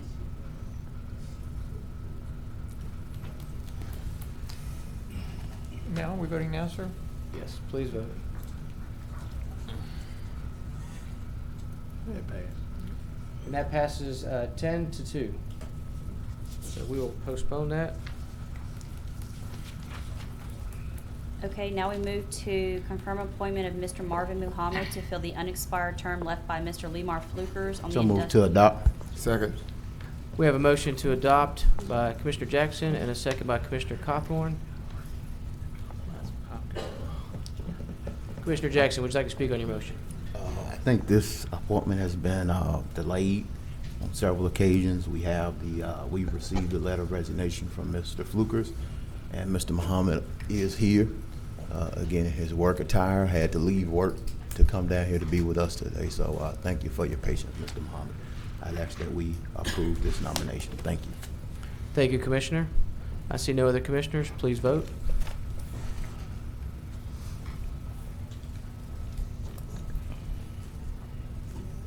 And that passes unanimously. Congratulations, Mr. Muhammad. If anybody's here to the audience or guest of Ms. Newbert or Ms. Moore, we'll be in contact to let you guys know of the postponed date when it will reconvene to vote on that. So just stay tuned. You guys welcome to stay and watch the rest of the meeting. I just want to let you know that it won't be postponed to the later of this meeting. Deputy Clerk. Confirm appointment to the Industrial Development Board to fill the expired term of Mr. Roger Decay, term to expire August 22nd, 2025. Move that we entertain all nominees. Second. I have a motion by Commissioner Epperson that we nominate all nominees and a second by Vice. Yes. Commissioner Epperson, would you like to speak on your motion? Just like to speak in reference to Ms. Kay Proby Wale, 34-year retiree with the Sheriff's Department, married. Daughter just finished summa cum laude, Northwestern State University, and pursuing a medical degree. She's retired. Her husband is retired. She's not an issue-oriented person. She's currently the president of the Timberline Homeowners Association. She participates in the West Shreveport Alliance. She's helped organize and participate with the West Shreveport Economic Development Initiative, which we held in conjunction with the North Louisiana Economic Development to enhance the probability of getting businesses and industries to locate in the West Shreveport Caddo area because of the amount of property that they have available. Community efforts have always been there, volunteered. She was Delta Sigma Theta, does a lot of philanthropic work, the Rutherford House, Providence, Philadelphia Center, sickle cell anemia. Not issue-oriented, as I stated. She's been down to the Metropolitan Planning Commission on behalf of issues both for and against, as well as the Caddo Parish Commission. a well-rounded, dependable individual that knows what will be involved and what to expect if she's voted in for this position. I ask for your support, though, today. Thank you. Thank you, Commissioner. Commissioner Parliamentarian Atkins. Thank you, Mr. President. I'd like to speak on behalf of William C. Bradford, Esquire. William is a Dillard University grad, a Southern University Law Center grad. He has experience in the private sector, both with the Malone Law Firm and currently with Blanchard Walker. He has also spent 3 years in the administration of former Mayor Ollie Tyler, where he served as the city's attorney. So he certainly understands contracts, he understands municipal issues, he understands private sector issues through his experience as a private attorney. And I think he is a excellently educated, excellently well-rounded candidate for this position. I'd like to request you all's consideration for supporting William Bradford. Thank you. Thank you, Commissioner. Commissioner Jim Talaferro. Yes, fellow commissioners, thank you, Mr. President. I'm here on behalf of Ms. Ernestine Smith. She was asked to appear before the Horseshoe, and she is in Dallas entertaining some business. And I just want to kind of say that I've known Ernestine for a number of years, probably close to 20, 25 years now. She's a professional developer. She's a business owner. She's an entrepreneur. She is obviously a Caddo resident and speaks highly of the direction in which she would like to take Caddo Parish. This is an opportunity for us to select, again, an entrepreneur, a business owner, and someone that has a very, very professional career. And you have the resume in front of you, and I ask for your consideration for Ms. Ernestine Smith. Thank you, Mr. Chair. Thank you, Commissioner. Commissioner Jackson. I just want to note that Ms. Ernestine Smith is a constituent of District 3. I reached out to her, and she reached out to me, and she and I are okay with trying to work out something to where she may be able to fill Mr. Fernandez's position if she's not successful here. So I just wanted to point that out, that she is a constituent of District 3, and she and I have been in conversations with one another. Thank you. Thank you, Commissioner. Commissioner Epperson. Just one more thing I forgot, if it makes any difference. Ms. Proby Waller lives in the unincorporated areas of the parish, and she's been before all the governmental entities speaking for and in favor of issues that affect the city as well as the parish. Thank you, Commissioner. Commissioners, we'll vote on this in alphabetical order. So the first one will be William C. Bradford. If you are for, Commissioner Burrell? Just a point of clarification. How are we voting? Is you said if you vote, if you're it's for, and then if you don't vote for that particular individual, it's not. It's a no. Right. For instance, if your choice was Ms. Smith, when we call for the vote on Mr. Bradford, do nothing. And then when you get to Ms. Smith, press yes. All right, so we'll start with the vote on William C. Bradford. If you're for William C. Bradford, press yes. If you're not, press no.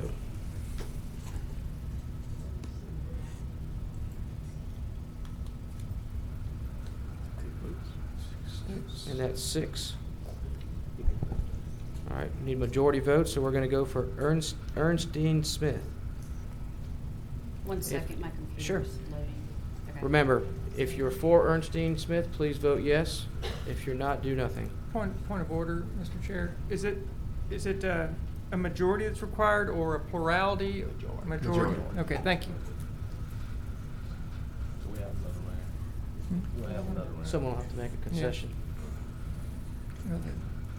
Whenever you're ready, Deputy Clerk. It's ready. All Ernestine right. Smith. Please vote for Ernestine Smith. Remember, if you will not vote for her, do nothing.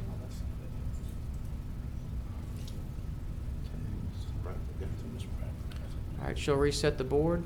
It gives it to Mr. Bradford at that point. Not yet. Gotta get One more. You gotta get 7. I think it's 12. You don't have a majority. Is that it, Mr. President? Now we're going to go for K. Proby Waller. 7. And then 7. Because it's going to be 2 rounds. Oh, okay. If you're for K. Proby Waller, please vote.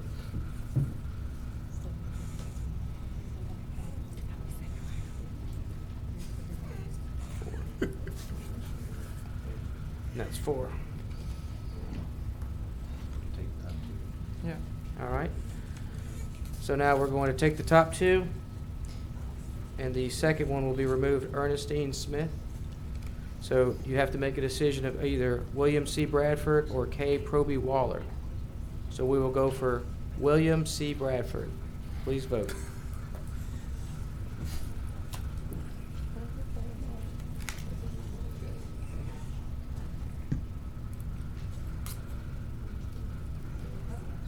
That's 7. Congratulations, Mr. Bradford.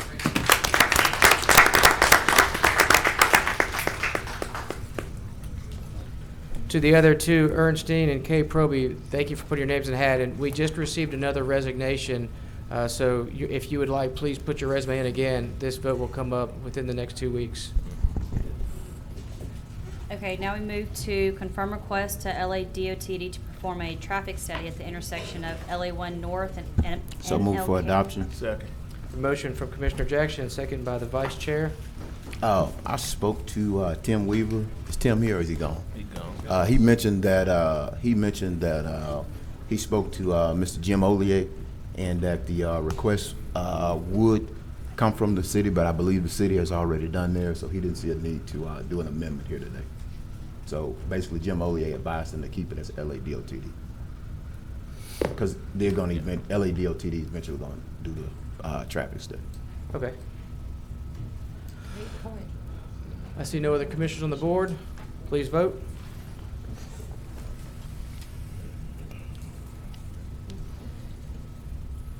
That passes 12-0. Now we move to communiques and committee reports. Any commissioners like to get on the board? Let's see. Now, Commissioner Jackson. Yes, I just want to again thank Mr. Patrick Wesley and the Parks and Recreation staff for their support on this Monday of the MLK Day event. They really appreciate it, and I think they're going to recognize us at the appropriate time. Also want to reiterate for those who did not catch it on Tuesday that we will be scheduling a meeting for the Reinvest Caddo program for February 25th, 2020. We will have media and information being rolled out to the public. So just wanted to get folks ready for that, and I'll be in touch with administration. This meeting is not specific to any particular district. It is open to the public because we all have adjudicated property in our areas, and so this is just another tool in economic and community development that we will be rolling out. Also wanted to speak to some of the comments regarding the MPC in the 5 Mile planning area. I received a notice indicating that there will be a meeting. At this time, I will not be attending those meetings. I would like to sit down and have a conversation with Mr. Danny McCormick, who is he here today? Still not here. Mr. Danny McCormick, the MPC was established by the Louisiana legislature, and to insist that this body has the ability to make changes to state law is just not correct. Attorney Bernstein, we have no ability to change state law. Ms. Hubert, I hope I'm pronouncing your name correct. Newbert, I'm sorry. Thank you.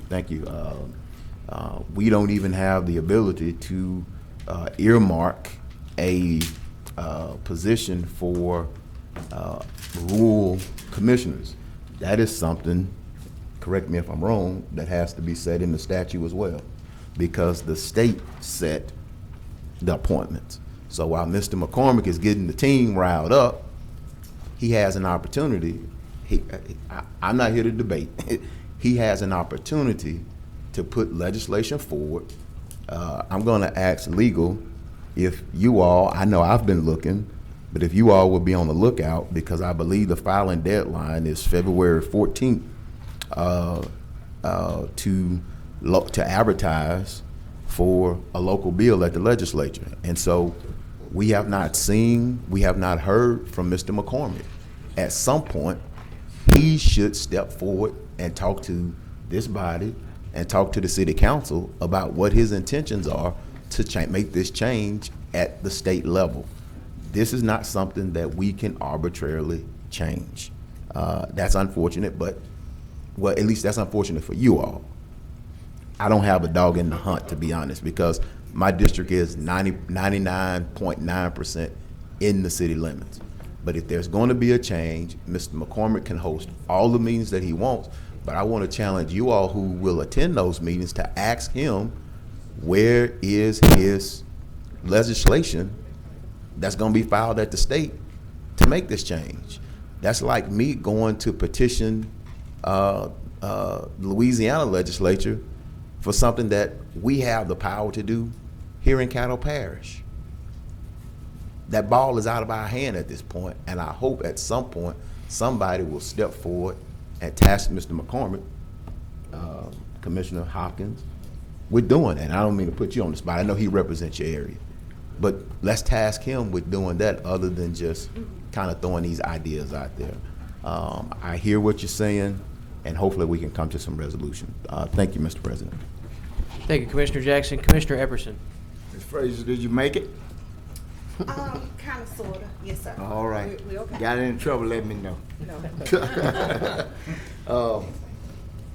I just wanted to, I got an invitation to a meeting at Western Hills on February the 1st.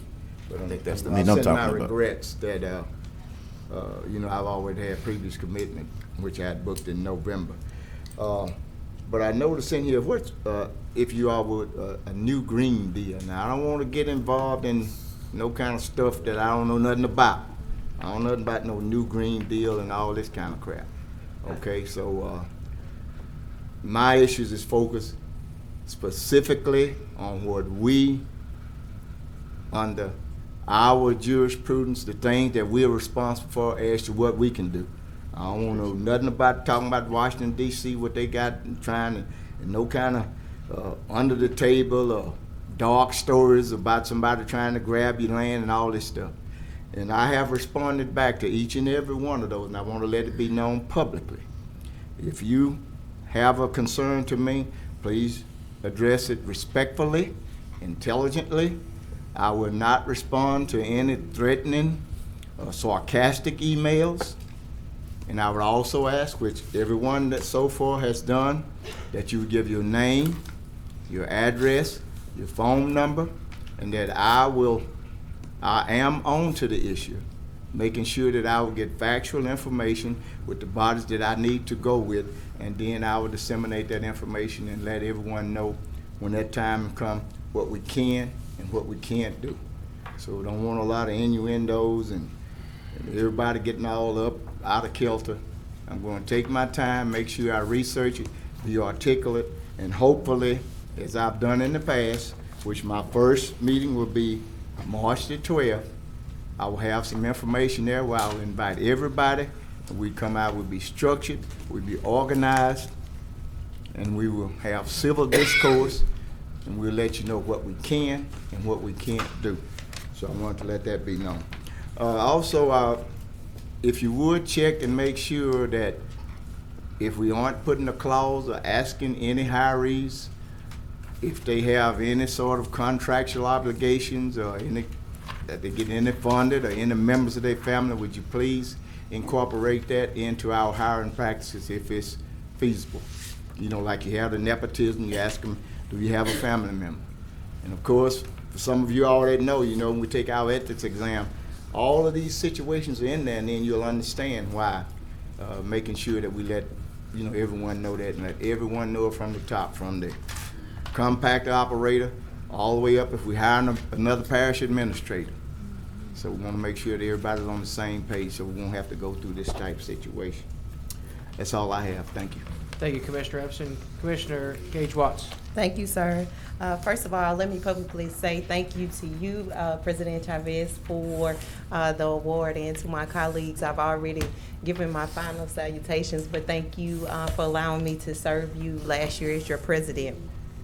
I also at this time want to thank Director Kelvin Samuel and Director Clark. I've kept you busy over the last week with several constituents, and I just thank you for addressing all of those complaints expeditiously, as I might add. So thank you for your service. I also want to announce that the Police Jury Association, the Black Caucus, will have its annual meeting here in Shreveport in Caddo Parish. We're hosting on February 13th at 11 a.m. To my colleagues, it'll be in room 203 at the Shreveport Convention Center. This is our time for our annual meeting, as well as our yearly membership dues will be due. If the new commissioners have any questions about it, please see me after the meeting. I can email you some information on becoming a member of the Black Caucus. Also, I would also like to ask all commissioners to submit your names for the Complete Count Census Committee. For the new commissioners, I'll have our Deputy Clerk, Ms. Nations, email you some information from the Governor's Office of the terms on how we will actually select those members for the Complete Count Census Committee. I would like to have that information in so that I can present it for the first meeting in February. Thank you. Thank you, Commissioner Watts. Commissioner Jackson. Now that I think about it, Acting Administrator Brian, if you and Dr. Wilson could, I don't mean to step on Commissioner Hopkins' toes. I spoke to my state representative and my state senator. If y'all could set up a meeting with Mr. McCormick and anybody who chooses to come, and just let me know some times prior to the legislative session. I think we don't do our legislative luncheon anymore.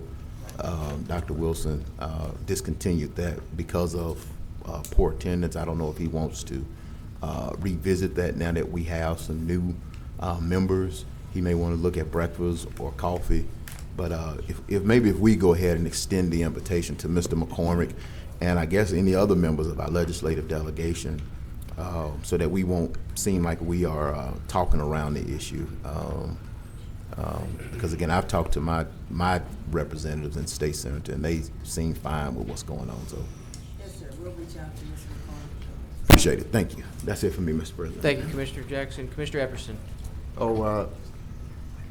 Ms. Bryant, would you thank Public Works and Mr. Hankins, the South Camp supervisor? We were out in the rain yesterday on Bradford Road off of Lake Shore. They had some issues, and he and I took photos, and also for addressing the issues on Jolly Napier from the Timber Lake Homeowners Association. Tell them thank you for coming out and meeting me out there. Yes, sir. We will express your comments. Thank you, Commissioner. Commissioner Hopkins. Yes, to the Commissioner in District 2, just to let you know that I have spoke to Representative McCormick's office. Three, I'm sorry. And he is working on legislation to be introduced this year, this session. And I think they are now working on it, but he would like to meet with commissioners. Now, how we do that may need to do it in a legislative session like that so we can all come.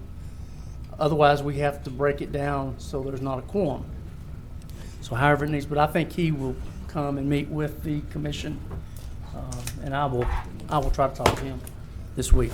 Well, commissioners, we can gauge your interest in whether or not you want to revisit the issue of having a luncheon. That's all I had. Thank you, Commissioner Hopkins. Commissioner Burrell. Thank you, Mr. President.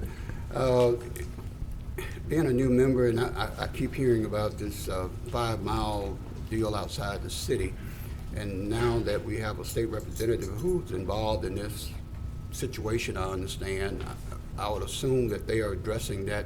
That's what he'll be addressing, the 5-mile issue? Is that, Commissioner, as a clarification? If you want, after this meeting, Attorney Bernstein has some extensive knowledge on it.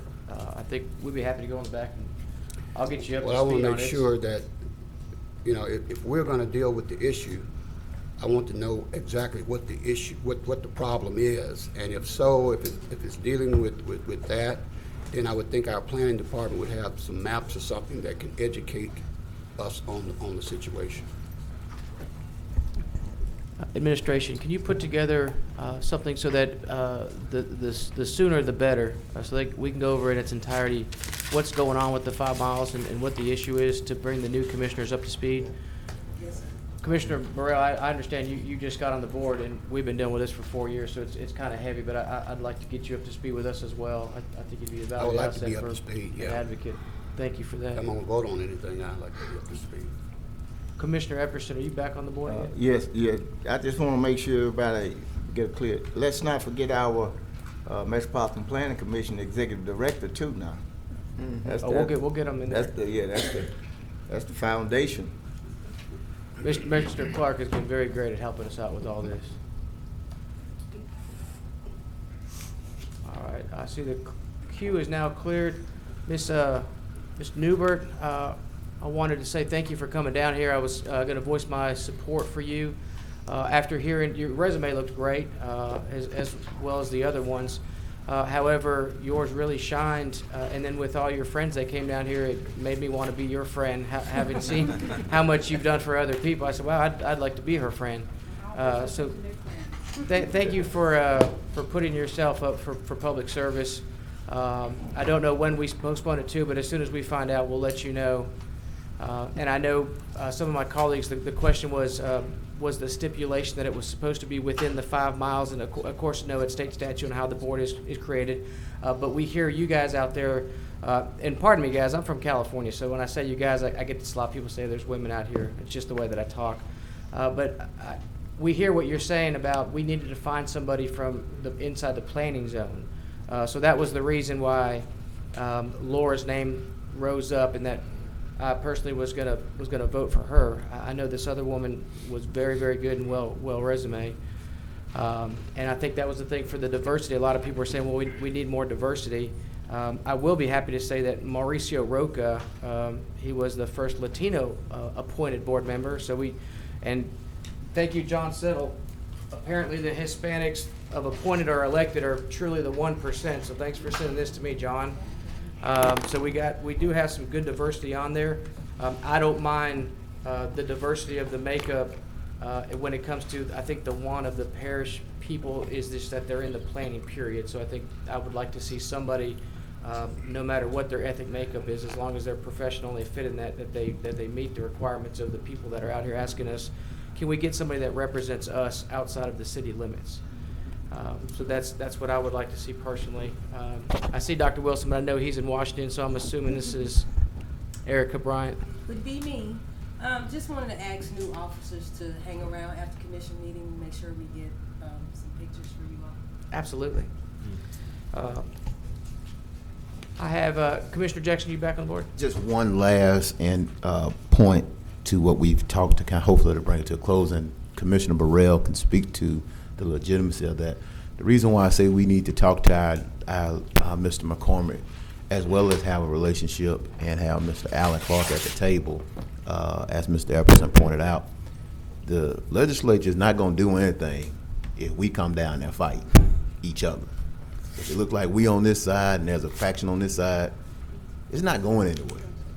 And so that's what we need to keep in mind as we have this conversation. You sit on municipal and parochial affairs for 12 years. If we come down there and folks are making salacious comments about land grabbing and all that other stuff, they're gonna say, we're not touching this. Postpone it. We're not touching this. So I just want to put that out there as we go forward in that conversation, because I've received those emails as well. It needs to stay within decorum. It needs to stay tactful. And we all need to be on one accord trying to find a workable solution. Thank you, Mr. President. I have to excuse myself at this time. Thank you, Commissioner. And guys, in that spirit, that we're going to wrap it up. But as the president, I have to elect the committee chairs. And I'm going to try to lead by example by following the suit of what Commissioner Jackson just said. There will not be any heavy stacked decks when it comes to Republicans or Democrats. I'd like to have equal leadership on all these committees, and that we can have a spirit of us working together. I think if we can lead by example here, and I said that last meeting, I'm going to put my money where my mouth is, and actually when it comes to the committees, have Democrats as chairmen and Republicans in a very diverse group. So I think we can lead by example doing that. Moving on to late arrivals for citizens, I have Marvin Mohammed. and new IDB board member. Look like a working man. That I am, Marvin Muhammad. I did feel that I would be remiss not to say anything at all. I did choose not to say anything through this process. You know, Dr. King once said that everybody can be great because everybody can serve. And so my spirit is going to be the one of a servant for the citizens of Caddo Parish. I do want to personally thank Caddo Commissioner Jackson, not so much for me personally, but because today a lot of things been said in the name of diversity. But in the 182-year history of Caddo Parish, to my knowledge, I'll be the first Muslim that'll be serving in a appointed or elected position. So I'm tremendously humbled for that opportunity. So again, any of you doesn't have my number, please get it. I can give it to you. Most of you have my number. I have already spoken with you. Those who I didn't get opportunity to speak to, I do apologize because it was my intent to speak to you all. Thanks again for your vote of confidence, and hopefully between now and 2025 we can do some great things for the citizens of Caddo Parish. Thank you, Mr. Muhammad. Congratulations. Thank you. All right, and last, I believe this is Chris Kreisman. Kreitman.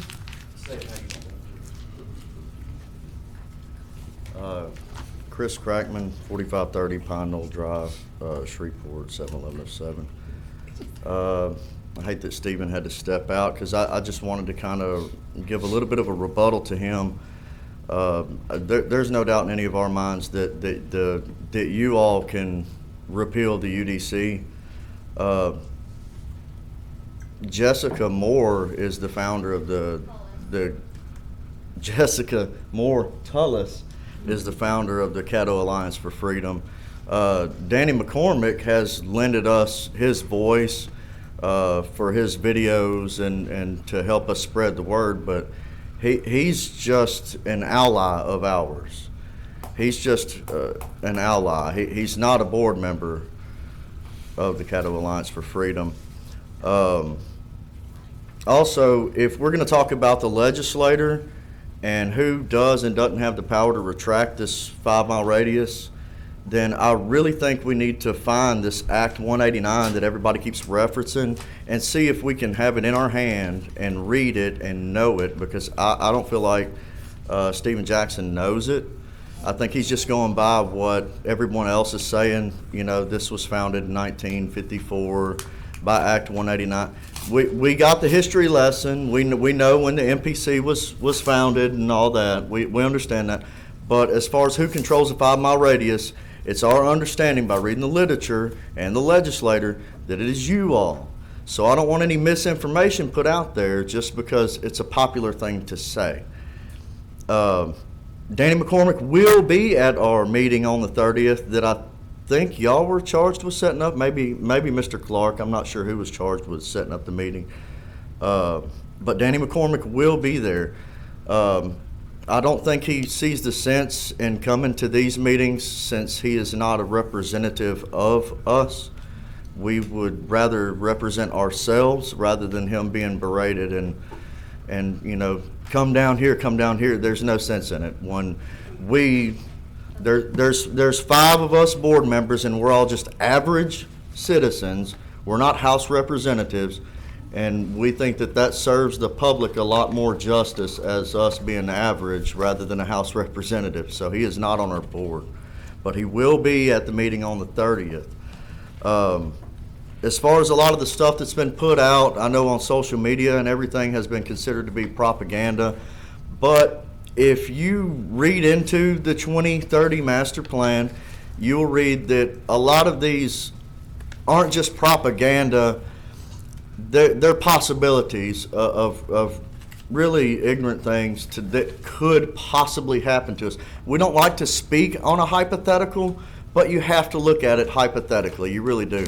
And so I would encourage, again, for everybody to at least skim through the master plan. Nobody wants to read it. At least skim through it, and then we can talk about a workable solution.